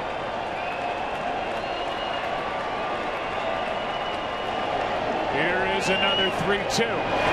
Hard hit, but right at Adams. And the inning is over. Gonzalez comes out of the bullpen and strands 2 halfway through game number 1. Cardinals coming to the plate against Bumgarner. Down 3-0.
Giants lead 3-0 into the bottom of the 5th inning, game 1. Ishikawa with an RBI base hit in the second, his first RBI this postseason. Bumgarner's doing his thing. No runs, 2 hits through 4, and Adam Wainwright knocked out after 4 2/3. He allows 2 earned runs, 3 total. And here's John Jay, who singled into left his first time up. Colton Wong will follow. And then the pitcher's spot.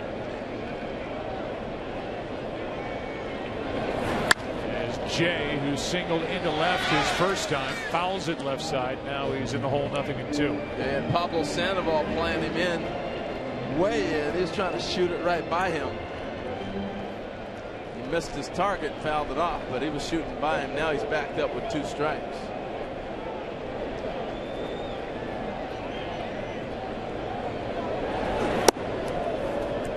Ball 1. Yeah, Harold, I wasn't a big fan of that. John Jay really not a big bunter. You just need to show, maybe even with the bag, just to take it away. But the way he uses that 5.5 hole, I wouldn't give up so much ground to come that far in. Carlos Martinez getting loose. Ball 2 bounces into Jay. I'm with you on that. Because you know Bumgarner's going to attack. And his swing is that inside out to shoot it between the shortstop and third baseman. As you say, the 5.5 hole.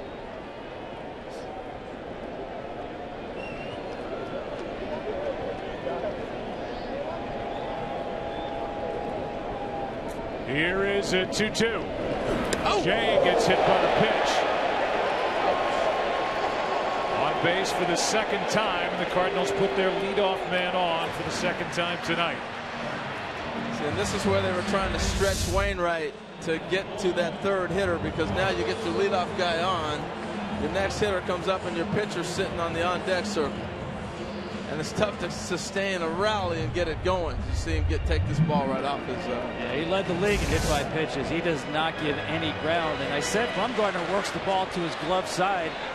He only hit 7 left-handed batters his whole career. He worked that one to his backside. Here's Colton Wong, takes a strike.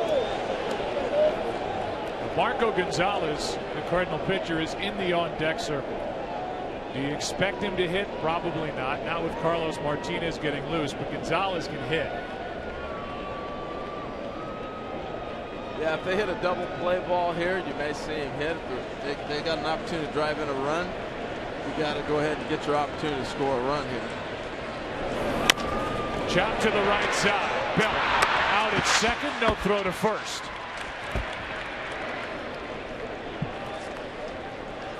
Gonzalez will walk to the plate. Tonight's telecast is sponsored by Chevrolet. Find new roads.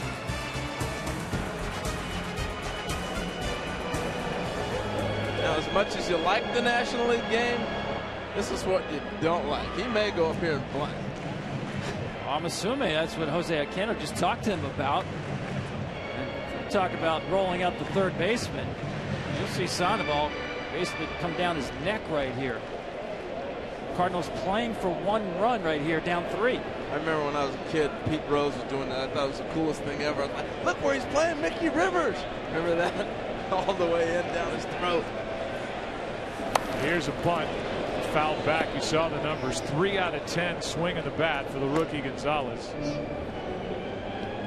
It was a good hitter in college. This is obviously a long way from Gonzaga. Sure is. Well, you know, they work a lot on bunting, and right here, this situation, the best thing to do is bunt it towards first base, but with a left-handed pitcher, it's hard to stay in there and get that bunt down. So they're playing right in their hands right here.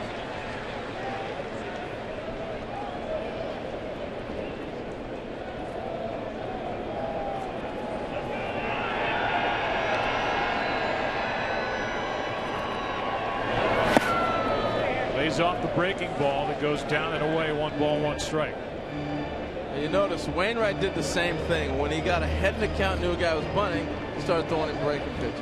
Because the first thing a guy's going to do is spin around quick looking for that heater. Oh, it's a breaking ball. It's been an effective tool. Brandon Belt, the first baseman for the Giants, just came in to talk to Bumgarner. He's over there holding against Colton Wong. And he's basically telling him, I'm going to break as soon as you lift your legs, or maybe I'm going to stay if you throw over, but I want to let you know what I'm doing ahead of time. The bunt. Bumgarner thought about second, gets the out at first. Down to second is Wong, 2 away. Perfect bunt back to the pitcher, because that's exactly what the conversation was, Joe. Belt busts immediately, and he's charging in because he's expecting him to bunt this ball at first base. And he's got nowhere to go at third. He deadens it right in front of the plate. See where Belt is at? He was already sprinting in. If he bunts it there, he's got the left-hander with the perfect throw to second base to get the out. So it ends up being a great bunt. Here's Carpenter. Well, that's tremendous confidence. A, in Marco Gonzalez, leaving him in the game by giving up the out with 1 out already in the inning. And B, or 2, for Matt Carpenter to deliver a 2-out hit. Ball 1 outside. You're down 3 to Madison Bumgarner, and you're giving up an out and counting on a 2-out hit. Yeah, but that's not as surprising in a National League game, though. I know what you're saying. I maybe in August or May. Would you have gone a pinch hitter there? Is that what you're saying? Or? Certainly would have thought about it. Deep bullpen.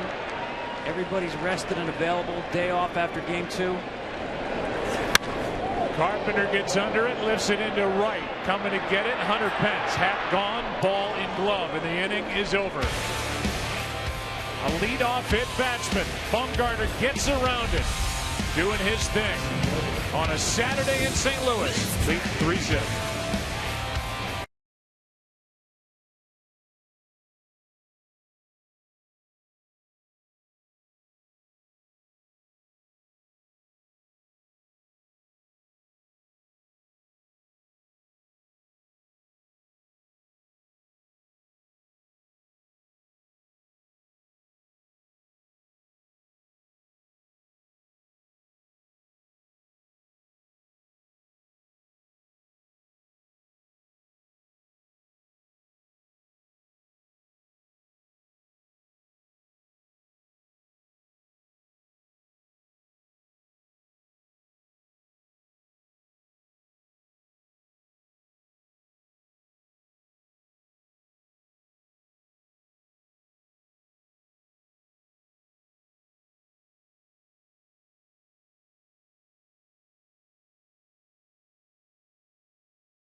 Note 4, the next big thing is here. And by Budweiser, the official beer of Major League Baseball. Here's to Budweiser. Here's to baseball. Here's Ishikawa, who's made a nice diving catch out in left field tonight. He also has 2 hits, including an RBI. Rosenthal is with us. We'll go down to him after this next pitch from Gonzalez. It's a strike, 1-1. Kenny. Joe, what's amazing about that catch is that before the postseason, Ishikawa had made only 3 starts in the major leagues in left field, all with the Giants during the final week of the regular season. He said that if Bruce Bochy trusted him to play left, he might as well trust that Bochy had the right idea. And this is a player, guys, who appreciates where he is. He started Game 4 of the 2010 World Series for the Giants, then bounced between 5 different organizations before rejoining the team as a minor league free agent in April. Here's a 1-2. That's outside. 2 balls, 2 strikes. Yeah, when we were going over the rosters and looking at the names, and I was going, hold on, Cal was a first baseman. I was puzzled. I was lost by that. He has rewarded Bruce Bochy's faith with 2 hits, the first RBI, while Michael Morse, who hit 16 home runs during the regular season, has worked his way back from an oblique strain. He's on the roster but not starting. 3-2 pitch on the outside corner, struck him out. 1 away here in the 6th. When you hear that phrase, look at the tilt, that side shot of the replay gave you a perfect idea of what they're talking about with tilt. The guy getting on top of a baseball, ball coming down to a hitter. Now it's Bumgarner, takes a strike. Madison lined out with the bases loaded back in the 2nd, struck out, trying to bunt in the 4th. You made a good point, Joe, in terms of Bruce Bochy and why he's such a good manager. Saw the way that Ishikawa handled the bat his first couple of times up. A lot of managers see the platoon advantage go away with the left-hander on the mound and make the change to Morse. He trusts what he's looking at rather than pure numbers. Here's a 1-1 outside. Plus, at this point in the game, you play your defense. If he's your best defensive option out there and you got the mad bum rolling like he is, you just go with it. Here's a 2-1. He was swinging for his 5th home run of the season. Boy, that might be the hardest swing we've seen tonight. Did he let the dog out or what? He gets a high leg kick, and I mean, he's letting it fly all the way back to North Carolina.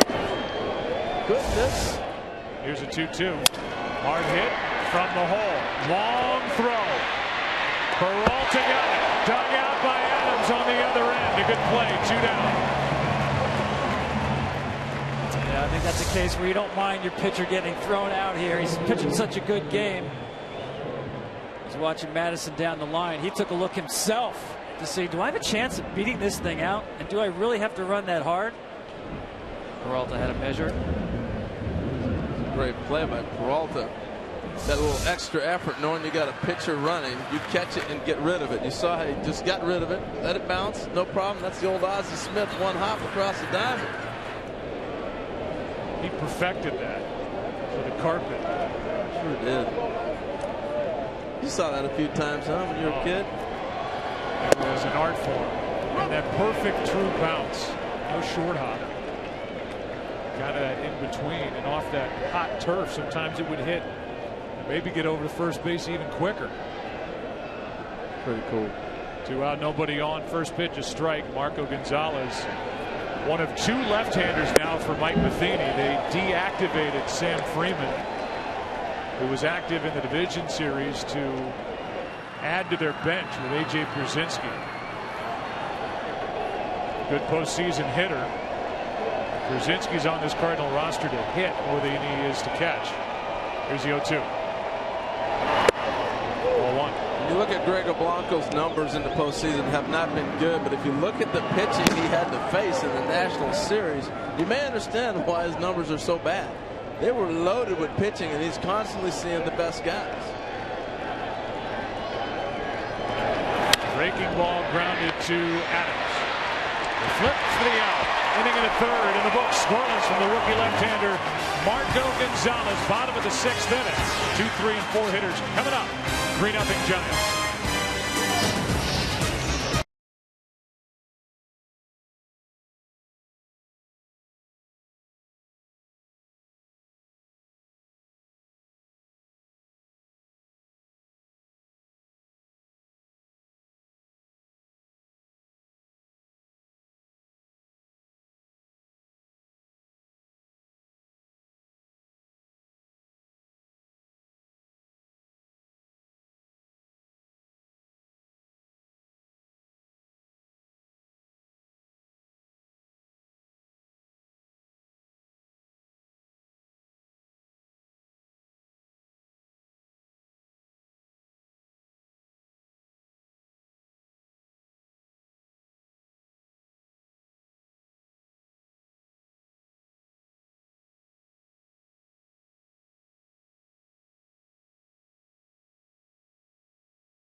Not a lot of hits. As you can see, only 2. One belongs to Carpenter that led off in the first.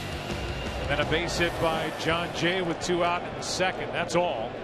Juan Perez takes over in left field to add to the defense behind Madison Bumgarner. First up is Grichuk. 2, 3, and 4 hitters for the Cardinals, down 3. Strike 1. Now 24 consecutive scoreless innings on the road during postseason baseball. That's an MLB record. Art Neff held up for 90 years. He had a good run. It's the 0-1 pitch. Grichuk takes ball 1 up and in. He had a good run. I like that. You've got a Giants bullpen that can left to right you. Same with the Cardinal bullpen. Right now it's Bumgarner rolling. 1-1 pitch. Up high, 2-1.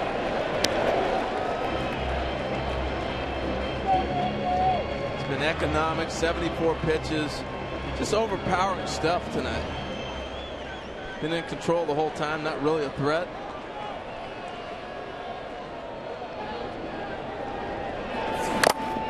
Two and 2.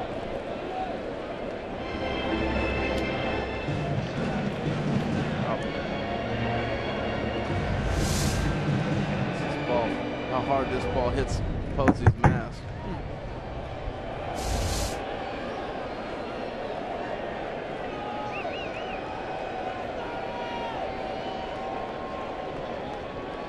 Here's a 2-2 pitch. Outside, a full count.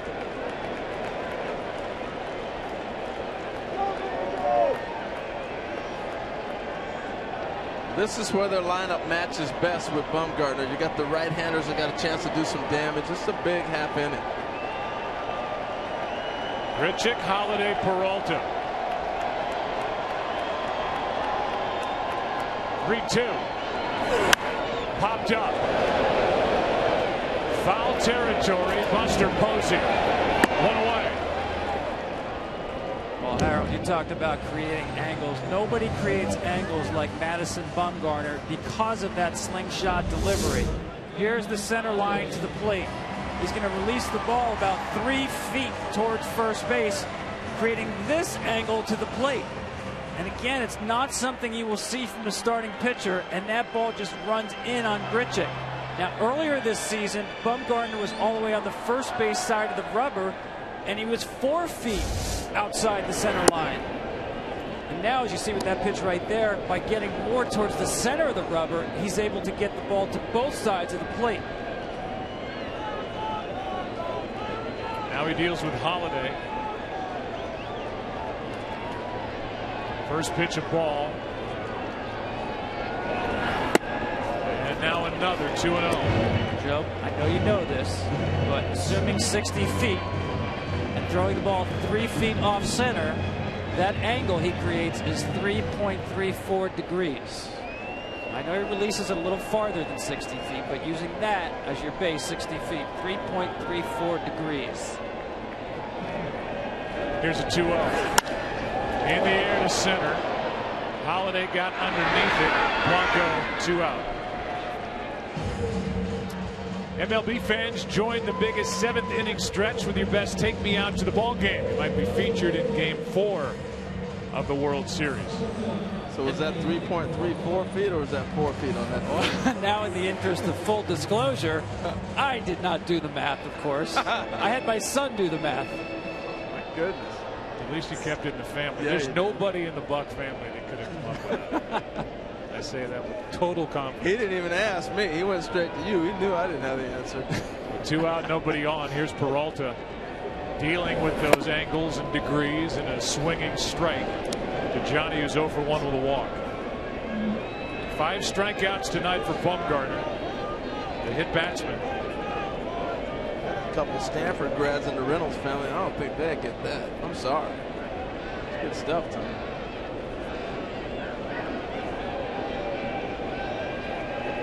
Here's the 0-1 with 2 out. Peralta lays off a pitch high. 1 ball, 1 strike. All the angles, everything else, at the end of the day, he has been lights out, dominant. And I really think he and Buster Posey have done a terrific job of navigating through this lineup. Not shaken off very often. Skips in, ball 2. Mixing in another changeup, Harold. You picked that up earlier. Not thrown many in the course of a game. About 6 or 7 out of every 100 pitches. Seen more than a handful tonight. Well, it's a nice pitch that keeps the hitters honest. And now he's got him off the cutter. He's thrown the four-seamer. He's got the break. That gives you 4 pitches to worry about.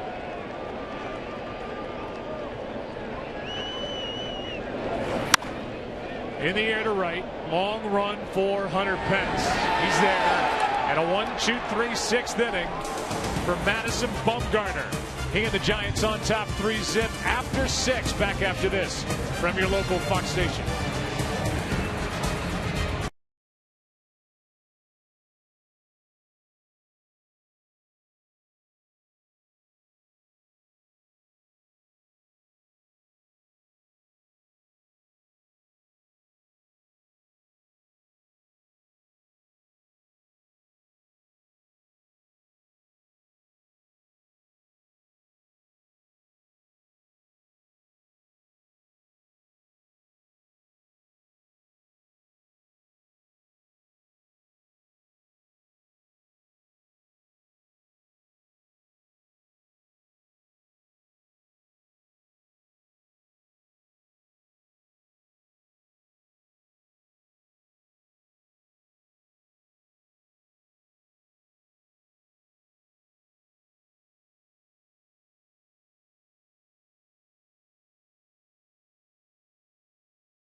Fox Sports 1 for Game 2.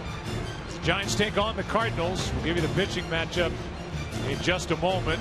Then the Orioles take on the Royals. Game 3 of the ALCS Monday at 8 Eastern on TBS.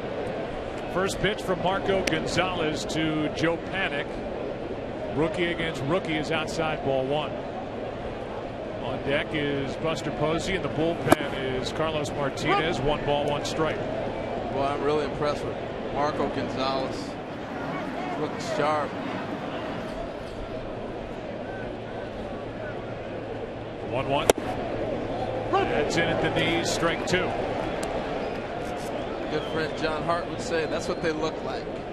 You know, the number ones, you pick that number 1 pick, you can't miss. You can see why Cardinals are so high on him.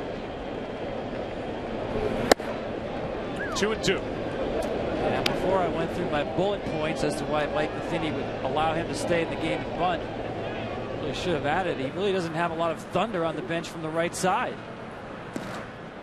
These right-handed hitters are all premium defenders and not extra base hits. Talking about Peter Borges, Pete Kozma, Tony Cruz. Here is a 3-2. Here's a pitching matchup for tomorrow night, game 2. Jake Peavy, who's 1-0 this postseason, taking on Lance Lynn. Got a no decision in game 2 of that division series, pitching out in LA. Peavy so good against the Nationals. Fox Sports 1 tomorrow at 7:30 Eastern. There's Lance Lynn. That's hard hit, a base hit for the rookie Panic.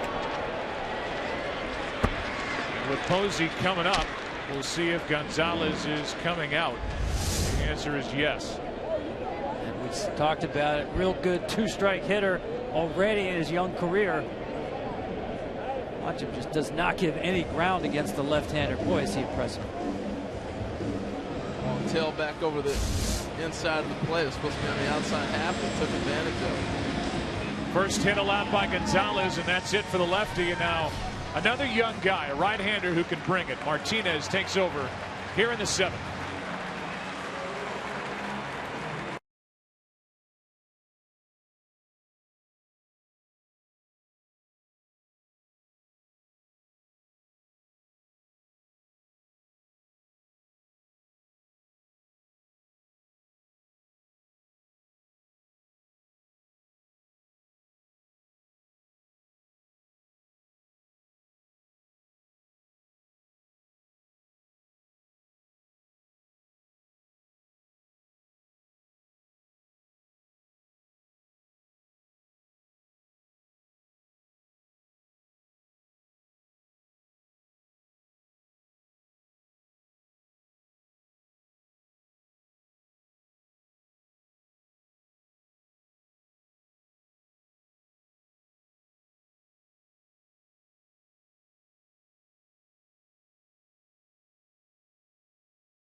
An exclusive one-on-one interview with Tony Romo to get you ready for tomorrow's Cowboys-Seahawks game. Plus Frank Thomas and Gabe Kapler with instant reaction from today's ALCS and NLCS matchups. Fox Sports Live after the game only on Fox Sports 1. Streaming live on Fox Sports Go. Here's Carlos Martinez, the right-hander, who really got on a nice roll out of the bullpen at the end of the season. Takes over for Marco Gonzalez. And almost drills Buster Posey with his first pitch of the night.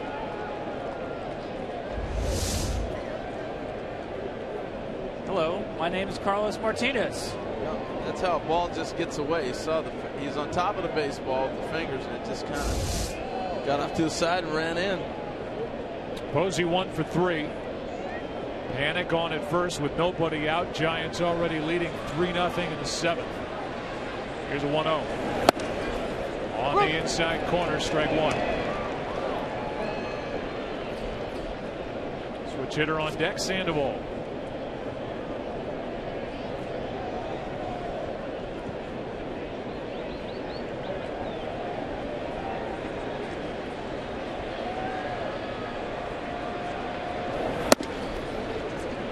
.95 on a cool night in St. Louis, and the count 2-1.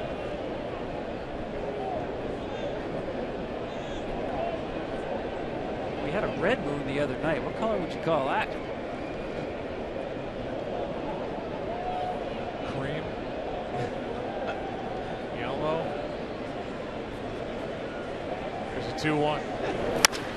Hard hit in the air to center. Jay to his left. 1 out. Tell you, you really got to watch John Jay play every day to appreciate him, particularly as a defensive player. This is a great first step. Look at him in the middle there. You see him in center. As soon as this ball's hit, look at him. He's already reacting as this ball's coming off the bat. A lot of guys will wait, see it, then go get it. It's a great call. He does something I have not seen other center fielders do. During batting practice, he'll stand behind second base, read the ball off the bat, and just take one first step. And he will do that time after time after time. Here's Sandoval.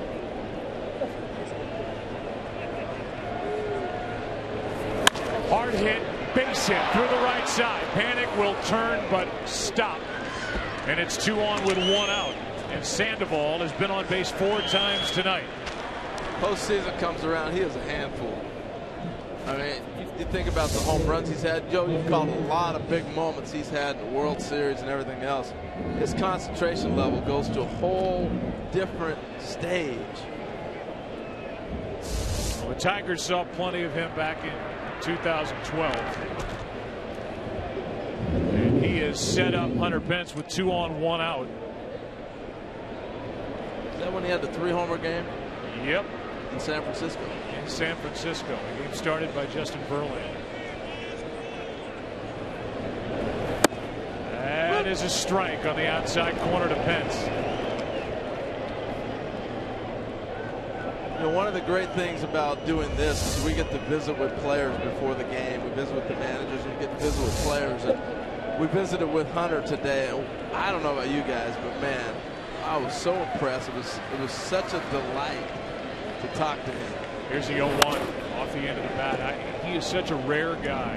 As you talked about him addressing the crowd at AT&T Park. I mean, that's a special gift. And this team really, I know Posey is the easy guy to point to, but they get a lot of lift from Hunter Pence.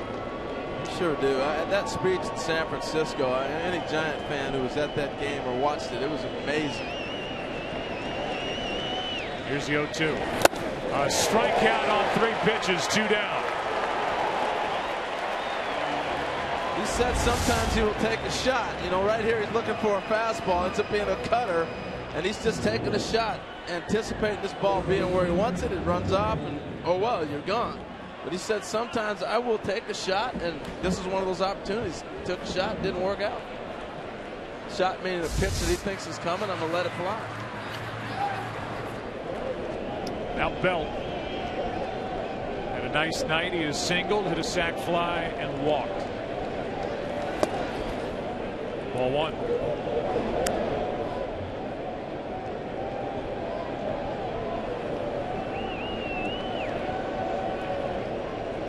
Not only a broken thumb this year for Brandon Belt, but dealt with a concussion. It slowed his season. Started to get hot again at the end of the year. Comes into this game having gone 5 for 18 in that 4-game set against the Nationals. The biggest adjustment he has made is being able to pull the ball. When he first came to the big leagues, he took everything inside out. You could pound him on his hands. Now he'll get the bat head out and pull it. Here's a 2-0. 3-0. Yeah, he would tie himself up, and primarily with his grip. Really in the second half of last season, changed his grip from a grip where it was really deep in his hands, really not a lot of flexion in his wrists, to one where it was more in his fingers. He got that talking to Dominic Brown of the Phillies. Choke getting loose. A strike to make it 3-1 with another left-hander, Crawford, on deck. That's a 3-0 strike right there, Harold.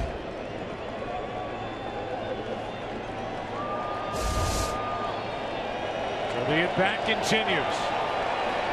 RBI chance for Belt.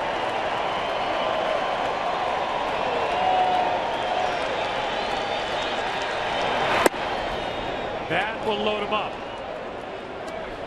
Martinez snaps at it. We'll see if Mike Matheny is going to go back to his bullpen. This is the one time he likes to use Choate, the left-handed specialist, to get the lefty out. You know they're not going to pinch hit Brandon Crawford. So I think he might make that move. Out is Matheny. Crawford coming up. Bullpen door is open, and the call's been made. It'll be Choate, the lefty, against Brandon Crawford with the bases loaded and 2 out here in the 7th.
Here's Randy Choate with the bases loaded, 2 out, and Brandon Crawford coming up. Let's go back to that wild card play-in game against Volquez. Grand slam. And that loud crowd in Pittsburgh taken out of it. Madison Bumgarner did the rest. Pitching a complete game shutout. Now Crawford for the 2nd time in this game batting with the bases loaded. Struck out his first time back in the 2nd. And he's jammed here. Wall with a flip, and the inning is over. Keeps it 3-0, and it's time to stretch in St. Louis. All of the scoring happening back in the 2nd and the 3rd innings. How did it happen? Grichuk and a ball hit by Sandoval. Could not hang on. Went for a double when he lost it going to the ground. And a flare hit by Ishikawa for an RBI. Then an error by Matt Carpenter made it 2-0, and then on what could have been a double play ball, only 1 out, and a sac fly followed, and Adam Wainwright could not get through 5. There's our game summary, and Bumgarner is taking care of things on the mound for the Giants. And now for God Bless America, we welcome in the PA announcer here in St. Louis, John Hewlett. Please welcome retired Navy Petty Officer First Class General Wilson to sing God Bless America.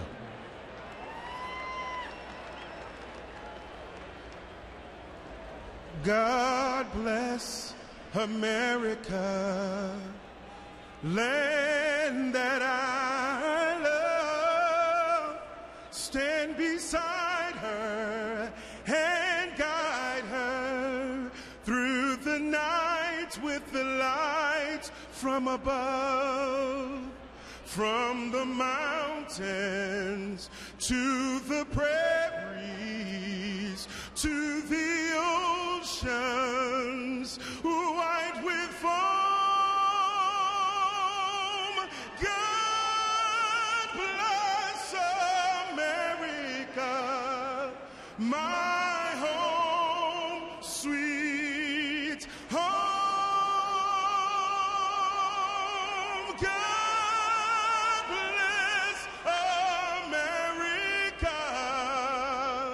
my home, sweet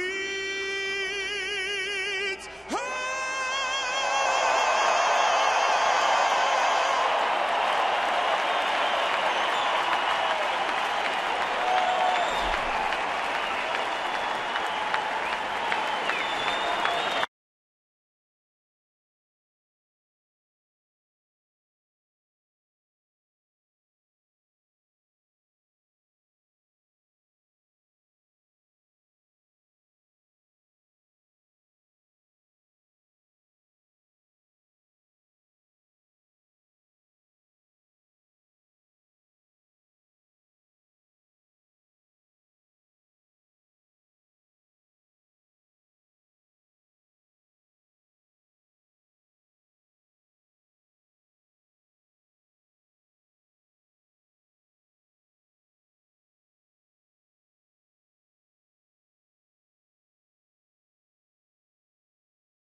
(15-4) from the 7th inning on.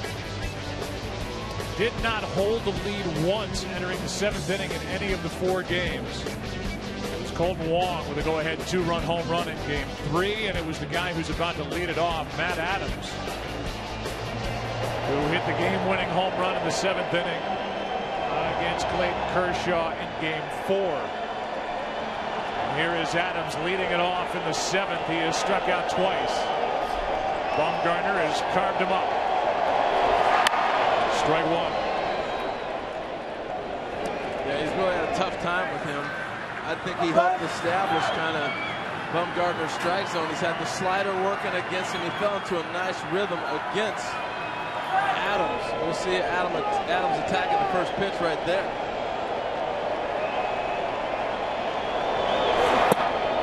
On the outside corner, strike 2. See, that's when you drop the Gumby shoulders. Oh. You're feeling good to take the first swing, then he comes back and paints something on the black. Like, now I'm 0-2. And threatening to strike out for the 3rd time tonight. Bumgarner has struck out 5. Down the left field line, slicing foul, and it will get out of play.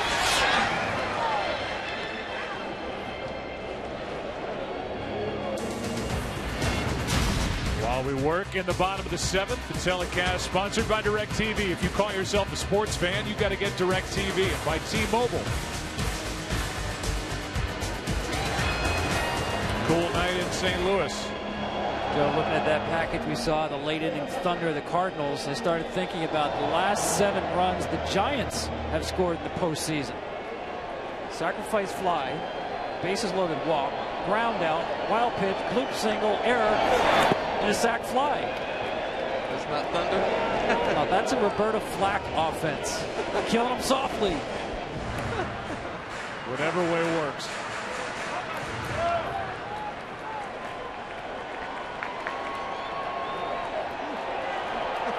See where the infielders are playing Adams to pull with a count of 1-2. Bumgarner.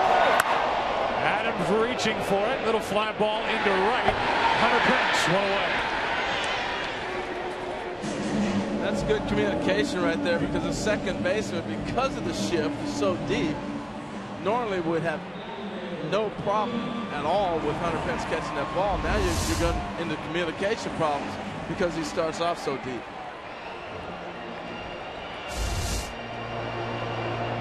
So now back to a typical defense with 1 out, nobody on, and Yadier Molina, who is 3 out of 17 this postseason. He's on with a base hit with 1 out here in the 7th.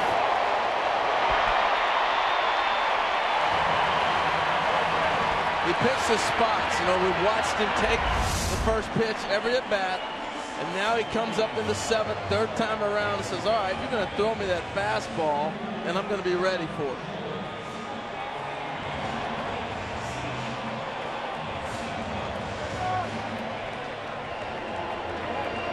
He's ready, first pitch.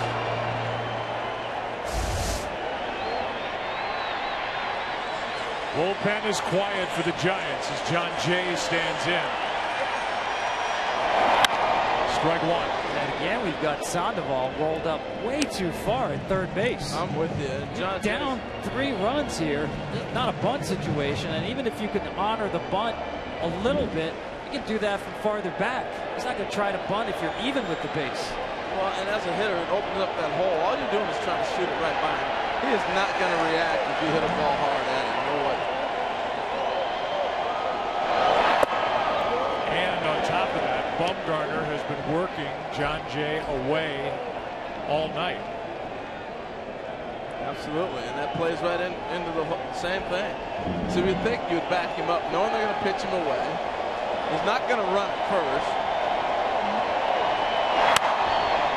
You can almost see Jay trying to serve it into left field. Now he's in the hole 1-2. Again, it's a pitcher who's comfortable throwing the ball naturally to the glove side, to a hitter who likes the ball away. The one time he did try to come in on Jay, he hit him with the pitch. Jay knows that. If he's already hit him, he knows he's going to be going away.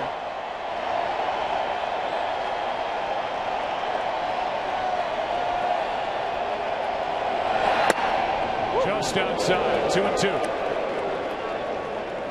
Back in the old days, 1-2, they was not together right there. You got back to We just had a visitor in the booth.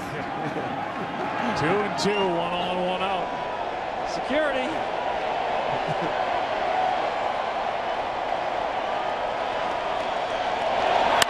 Just sticks the bat out and plunks it into left. Molina will hold at second, and Jay has his second hit of the night. Lucky 7.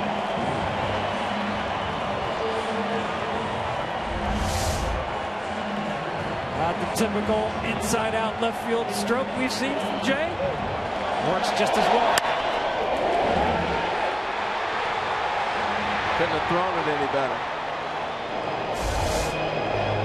And now with 2 on and 1 out, another left-handed batter, Colton Wong, who's 0 for 2.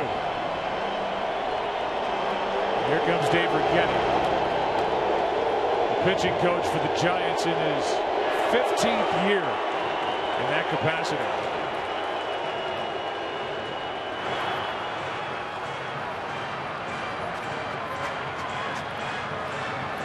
The 7th inning for Mike Matheny's club, the numbers are ridiculous. Almost as many hits in the 7th inning as they have in all the others combined. You know, and Righetti handles this almost as if he was throwing a no-hitter. All right, let's not let it get away. Calm it down. Let's get back in the game. And just settle this pitcher down. Now you go back into the routine of it. But this 7th inning is thunder for the Cardinals.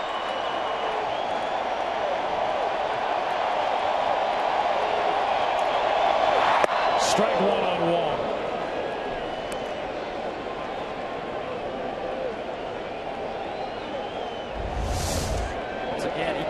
dugout ready to hit. Chases this one off the plate. Well, look at the break on this ball. It is breaking 3 feet. Nasty. Affeldt in the bullpen. Bumgarner on the mound. Strike 2.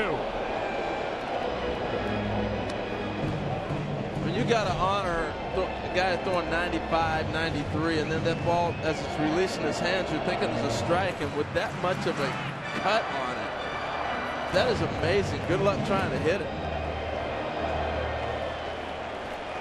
First start of the year, he was throwing 91. Late in the year, 94. Chunker right side, the race to the bag, and got him on a tag. He's got a complete interference, but that's a great play by the pitcher. It shows you how big Bumgarner is, too. He kind of threw him off like a flea right here. The big guy cut him off at the pass. He applied the tag on him. And now Mike Matheny is going to walk out. I mean, the toss led Bumgarner right into that spot. The tag on the leg for out number 2. I mean, it's a hard tag. It's a rough-looking play, but I think it's the right play. He's going to be beat. He knows it too. But like you said, Joe, the throw is going to lead him there. Now he looks to go tag him, and he just cut him off the pass. But he hits him on the knee right here as he cut him off. He's a big boy too, man.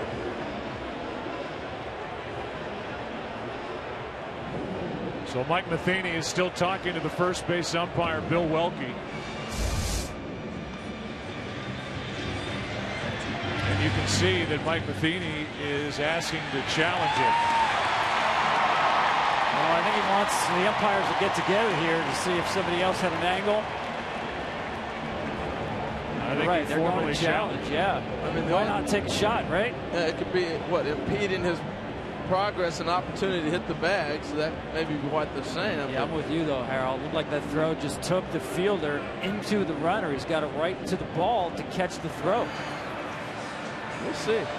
Play under review is presented by Samsung. So the crew chief is Jerry Davis, and that's what they're looking at. See, I'm thinking if he doesn't apply a tag, he's going to apply the tag. He puts it right there on the knee. If he doesn't apply the tag, that's one thing. Once he makes the tag and knocks him off, I don't think they have a complaint. And they've already looked at it and called him out. If he doesn't apply a tag, I get it. You got to play there. You got a complaint. But once the tag is applied, he's out.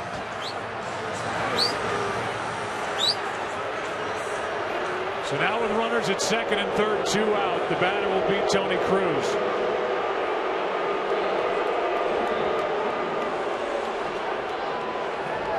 First at bat of this postseason for Tony Cruz. And Mike Matheny can use his backup catcher with A.J. Pierzynski on his bench as well. This was the biggest difference in the benches in the last series with the Dodgers and the Cardinals, and we'll see it here with the Giants. The thunder that comes off the bench for the Cardinals. You're looking for a base hit here to keep it going, but you don't have that 3-run homer guy on the bench. Maybe Oscar Taveras if he runs into one. Hard throwing right-hander Strickland getting loose now for the Giants in their pen. Second and third, 2 out. Strike 1. So no meaningful at-bats for Tony Cruz since the regular season ended, and he is off the bench and dealing with Madison Bumgarner. And about to face Madison's 100th pitch of the night. I think you have to look in this at-bat against Bumgarner. 1 ball, 1 strike. We've talked about his ability to use both sides of the plate. But I think when you're in trouble, you go to your money pitch. And that's the four-seam fastball or the cutter on the hands of right-handers. That's a great call, Tom. I think you're absolutely right.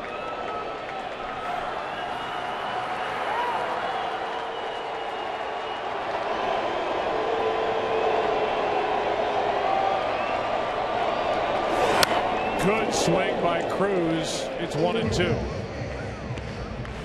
May have been his best shot right here. This ball's right down the middle. He's looking in. It cuts back in for him. Just shows you how hard he's throwing and how much movement he's got. Exactly. Just got it in enough to keep it off the barrel.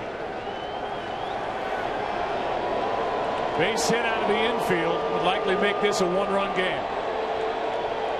Molina and Jay the runners. 2 out. The 1-2. Foul ball.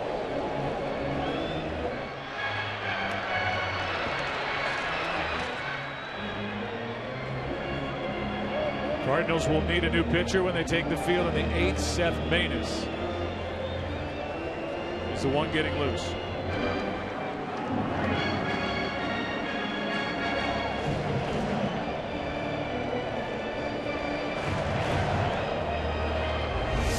Everything running in on Cruz, including the breaking ball. And off the toe. Ouch. And that ball rolled all the way to third base.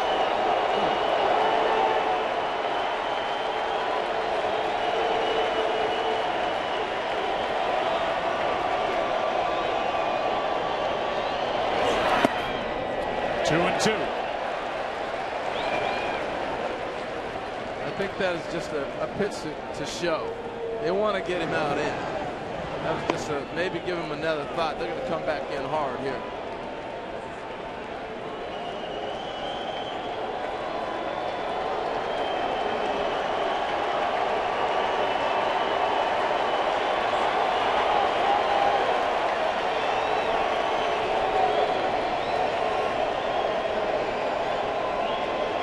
Was nearly a ball.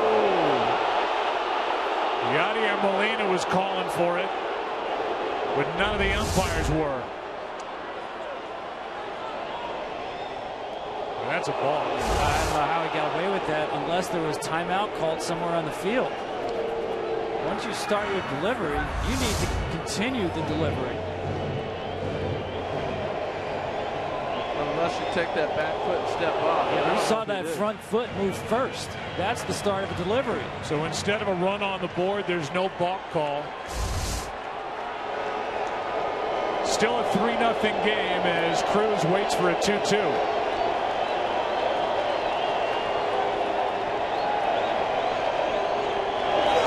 And a strikeout follows. Bumgarner has shut out the Cardinals on 4 hits through 7. They have gotten away with a balk in the inning. Bumgarner pumped up. He and the Giants lead 3-0 into the 8th. We go in game 1.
away with a balk. Here's Seth Maness, takes over first at bat of the night for Juan Perez, who took over to improve the defense, batting the spot held by Travis Ishikawa, who had a nice night. Here's a ground ball to short, through hot for Peralta, 1 out, and back to what looked like the balk in the bottom of the 7th. Yeah, watch the front foot, the right foot of Madison Bumgarner. That will move before he steps back with the left foot. That flinch of the right foot is constituting the beginning of the delivery. Then he must go ahead and throw the pitch. The umpires on the field didn't notice, but somebody did. Yadi Molina saw it right away. And he is going to continue the conversation with Phil Cuzzi, saying, didn't you see that? I saw it from third base. Here's Bumgarner staying in the ball game. He shatters his bat, 2 out. You know, a lot of times an indicator to an umpire is something just didn't look right. And that's when you think about, and that did not look right. You know what I'm saying? When he started his motion and all of a sudden he's flinching, you immediately think balk. Meanwhile, A.J. Pierzynski, who is on the active roster, came out to warm up Seth Maness because Molina was involved in that last half inning, and A.J. was on the home plate umpire saying that they missed a balk, but I think you expect that from A.J. whether it was a balk or not. Now with 2 out, nobody on, back to the top of the order, Gregor Blanco against Maness. Strike 1 at the knees. So Bumgarner, it appears, will go back out there with Carpenter, Grichuk, and Holiday coming up.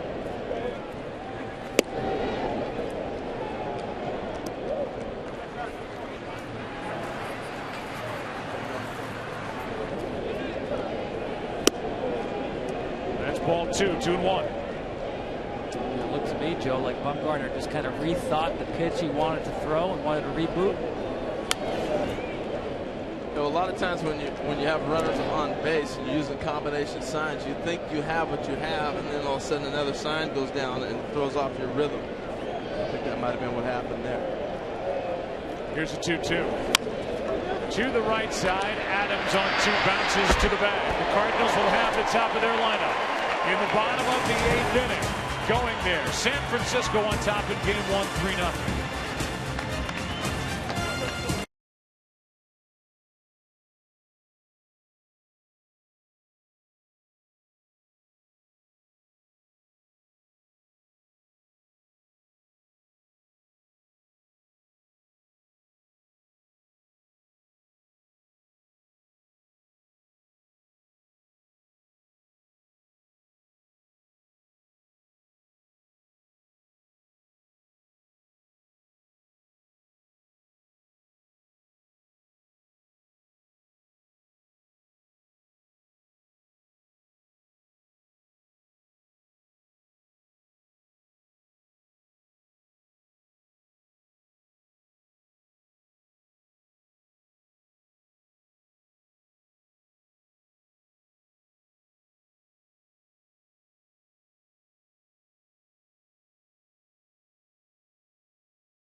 Madison Bumgarner has really faced only one big challenge, and that was in the 7th. And the Cardinals had 2 on 1 out. Got out of it by getting Wong and then a pinch hitter Cruz. Will deal with the top of the lineup with a bullpen right behind him. Sergio Romo getting loose. The right-handed batters to follow. Carpenter takes strike 1.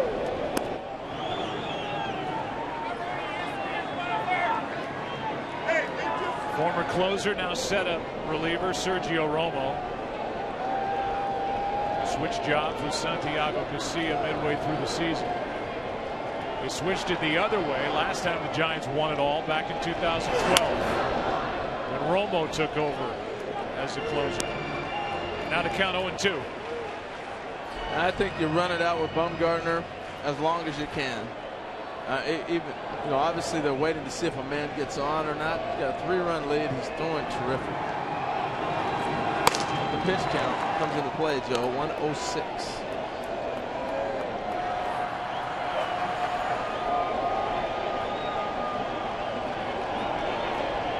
Carpenter goes into battle mode with 2 strikes as he takes just outside ball 1. So good with 2 strikes, Matt Carpenter. He told me growing up he played a game with his brother called Strikeout. They'd pitch to one another one-on-one, and you got to hit as long as you didn't strike out. As soon as you struck out, you switched sides. Of course, he wanted to hit all the time, turn it into a contact hitter. He strikes out as Bumgarner made a pitch on 1 and 2 and fooled Carpenter 1 away. Strikeout number 7. Well, this is part of the arsenal. He throws him a pitch he hadn't seen tonight. This is actually a little in between. I'll call it a slurve. It's not the hard slider. It's not the cutter that was running for everybody. Look at the grip. And all of a sudden, here comes the spin. It's a pitch he hadn't seen all night. That curveball has been money for him. And I guarantee you, Matt's younger brother didn't throw a curveball like that when they were playing strikeout. Here's Grichuk. 1 out, nobody on. Randall's 0 for 3.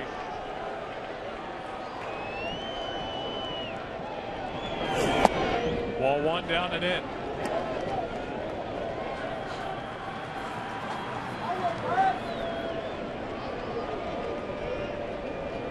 Grichuk is fly to left, struck out, fouled out.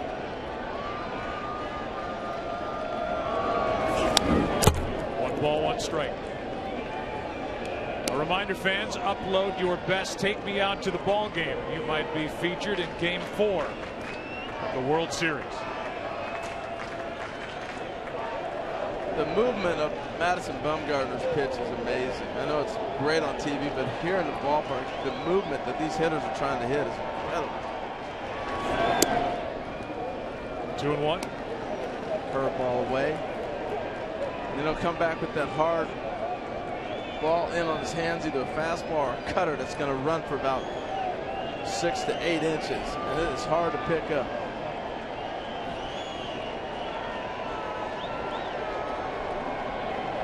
Grichuk on 2-1, hits one in the air to left. Easy for out number 2 with Perez making the catch here in the 8th. Tonight's telecast sponsored by the new Dollar Cravings menu at Taco Bell, Live Moss, and by AT&T, mobilizing your world. 112 pitches tonight for Madison Bumgarner. And that's going to be it. The man in his 20th season as a big league manager, Bruce Bochy, takes the ball from him. The Giants fans in attendance and all over this country have to salute the work by their #1 starter. Bumgarner pitches into the 8th. Leaves with the bases empty, 2 out, up 3-6.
One app for live baseball. Stay connected every pitch with highlights, replay reviews, scores, live radio broadcasts, and more.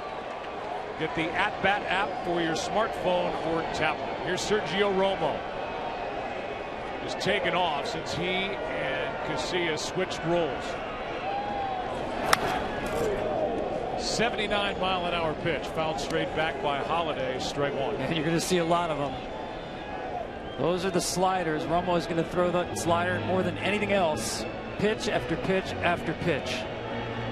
You could wake him up from an afternoon nap and he can throw that pitch for a strike. And he'll show you just enough fastballs, one, to make you honor it a little bit. That's Miguel Cabrera. Here's the 0-1. In the air to center. Back is Blanco. Romo does his job, and only 3 to the plate in the 8th inning for St. Louis as we go to the 9th. In game 1, San Francisco with 2 in the 2nd, 1 in the 3rd. And the pitching of that man, Madison Bumgarner, lead it 3-0.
Number 1, things go well. The number 1 for the San Francisco Giants is Madison Bumgarner, who does more of what Giants fans have come to expect.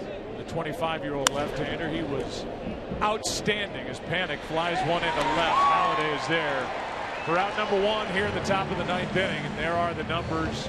112 pitches, and you just can't say enough for the job he did from the beginning. Well, he was fantastic from pitch 1. But Tom, I think the big thing, the record he set. Oh, it's amazing. This guy puts the O in October. 26 2/3 consecutive scoreless innings on the road in the postseason. I mean, think about that. The hardest thing to do, obviously, pitch in the postseason. It ratchets up the pressure when you're on the road, and he answers the bell every time. Winning on the road. Good pitching helps, huh? And here's a guy who helped guide him through, Buster Posey. And you noticed early that Bumgarner and Posey got into a good rhythm. They really did. You know, so much of it has to do with the rhythm of the pitcher. And when your catcher throws down the signs, you don't have to worry about are we in sync or not. It is such a big difference, and he did a great job tonight. 1 ball, 2 strikes, the count on Posey, who tonight is 1 for 4 with Sandoval on deck. He just never had the feeling, even though a couple of times runners on base, that he was truly in trouble. Looking back on the 23 outs that he got, only 5 were on the ground. One of those on a bunt sacrifice. It just seemed like the ball was moving off the barrel, and he was inducing these weak pop-ups and fly balls that don't stretch or test the defense at all. Well, I know they threw 4 left-handers in the lineup and thought they might have a chance, but he ate them alive tonight too. He just pitched great. Taking it off the top of the plate is Posey. 1 for 5, 2 out. Sometimes you're going to run into that buzzsaw, and that's what happened with Bumgarner. He was clicking. How about this guy, Joe? You see him play a lot of postseason baseball. Does he still marvel you at the stuff he does? I think what has always struck me is that for a guy as big as he is, and he's not as small as he was at the start of the year when he showed up for spring training, having dropped about 30 pounds, put on some of that. But his agility, his ability, as you've already pointed out, to go down and get pitches, what he can do athletically as a big man, a thick guy, I think is incredible. He really is a tremendous athlete. Came in a Giant organization as a catcher.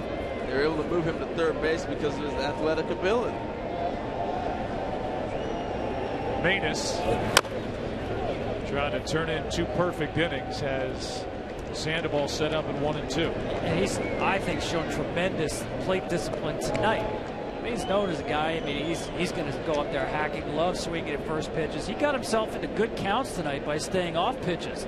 Cardinals know the scouting report that he'll chase. Well, he didn't tonight, and he wound up getting some good pitches, and even the not so good ones he hit.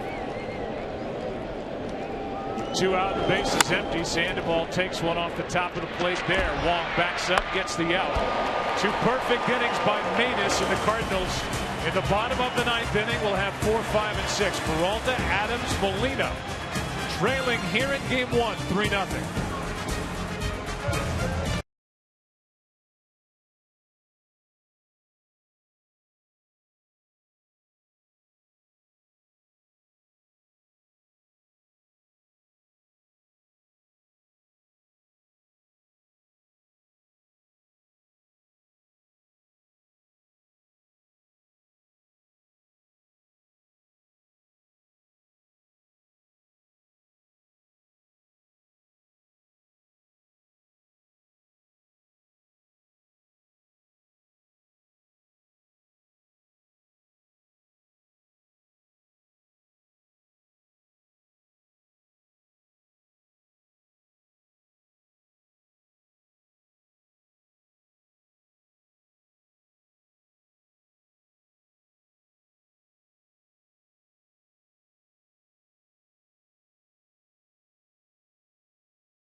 Coverage game 2, and it's on Fox Sports 1. Giants and Cardinals, Jake Peavy against Lance Lynn. The Orioles take on the Royals. On the other side of the state, game 3 of the ALCS, Monday at 8 Eastern on TBS. There's the matchup tomorrow night. Jake Peavy started the year with Boston. He was here last year during the World Series with the Red Sox.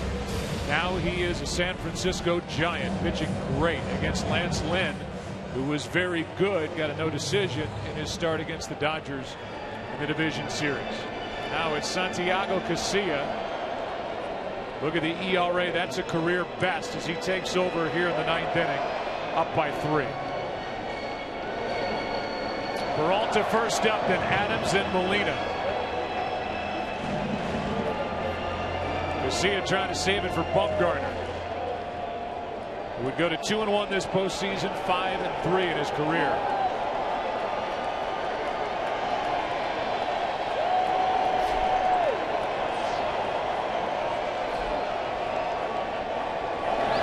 Strike 1.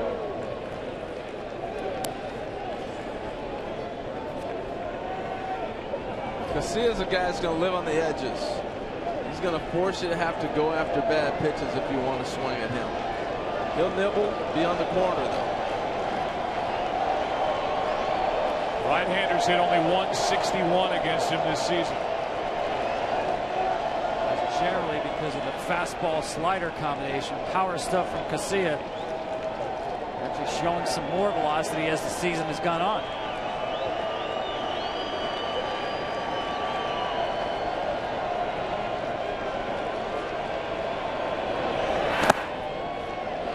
Ball 1 strike.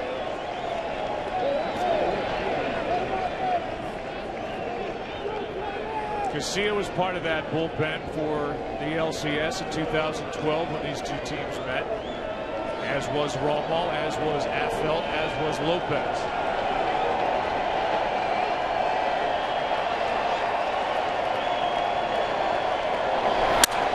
Broken bat.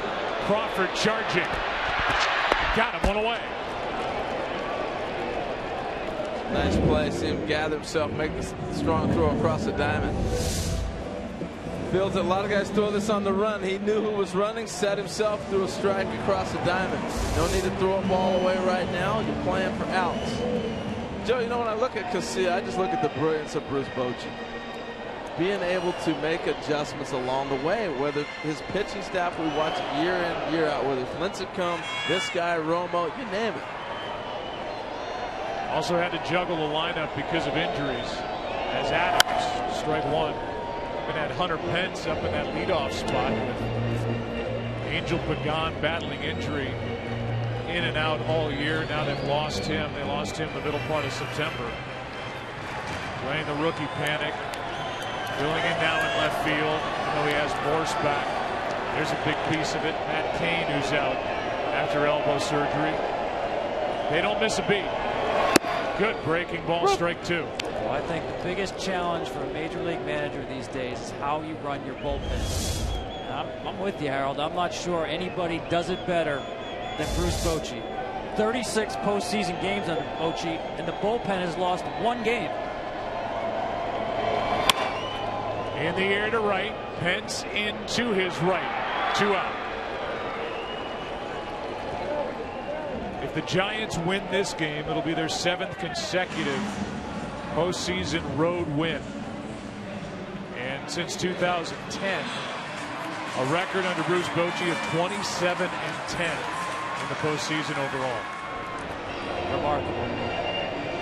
And if they close this one out, they'll be 13-0 when the other team hands them an unearned run.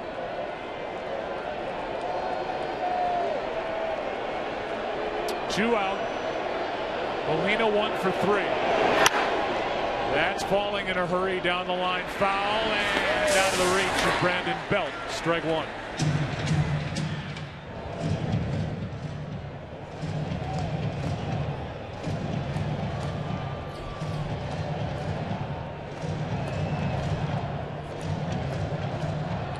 No late inning magic tonight for the Cardinals yet. They're down to their final 2 strikes.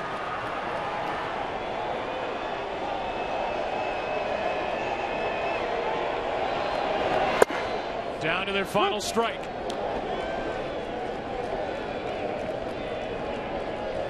Bumgarner, Romo, now Casilla. Tight defense behind good pitching. Taking advantage of opportunity. Still 0-2. Living on the corners again. Just being consistent with all his stuff. The fastball and the slider. You know it's coming. But he lives on the corner. He makes you have to chase pitches. And when he gets ahead in a count like this, it's devastating.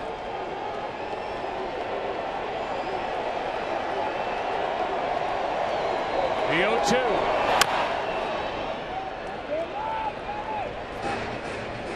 Well, Joe, I think it's easy to chalk this one up if you're St. Louis to Madison Bumgarner. You tip your cap. At the same time, I think they have to realize going into Game 2, playing against the Giants, you better play a clean game.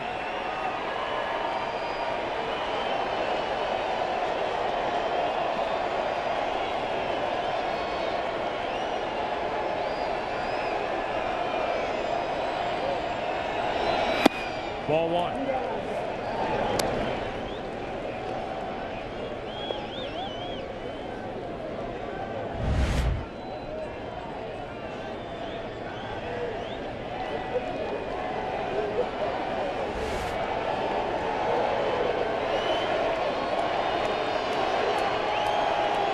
Here's a 1-2.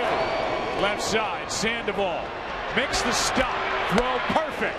And the Giants take Game 1. A final of 3-0 behind their ace, Madison Bumgarner. The pitching was terrific. Situations, there really was not a threat from the Cardinals.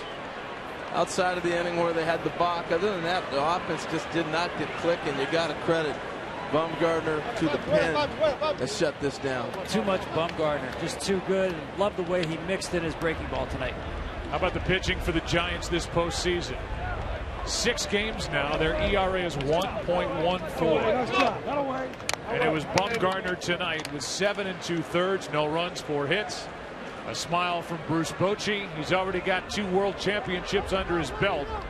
Trying to get another pennant. His Giants take Game 1 of this NLCS in 2014. Giants just keep on rolling. They won it all in 2010. They won it all in 2012. And now here they are in 2014, 3 wins away from going back to the World Series. And we go down to the field and Ken Rosenthal. Thanks, Joe. Madison Bumgarner, Pablo, 7 2/3 scoreless tonight. What did you see from him? Unbelievable. He threw the ball both ways, you know. He was missing his pitch out there. He do a great job, you know. It's one of the things you're waiting for him in the mound.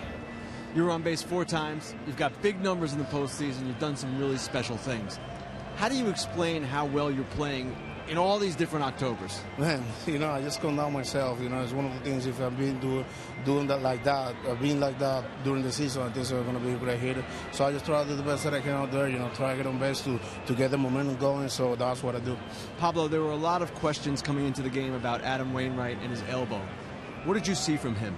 You know, he did a great job. He did a great job. You know, he was missing pitches. You know, he did a great pitch out there. You know, we take advantage of that. So that's what we need to do with those guys. You know, try to get on, get a situation. You know, to drive runs, get out of the game as soon as possible. Pablo, thanks a lot. Joe, back to you. All right, thank you, Ken. Well, it was a story of pitching again for the San Francisco Giants and Madison Bumgarner. He's just 25 with a ton of postseason experience. Outstanding. Into the 8th inning, did not allow a run. His run this postseason, the Giants' run this postseason, continues. Take a break. Come back after this.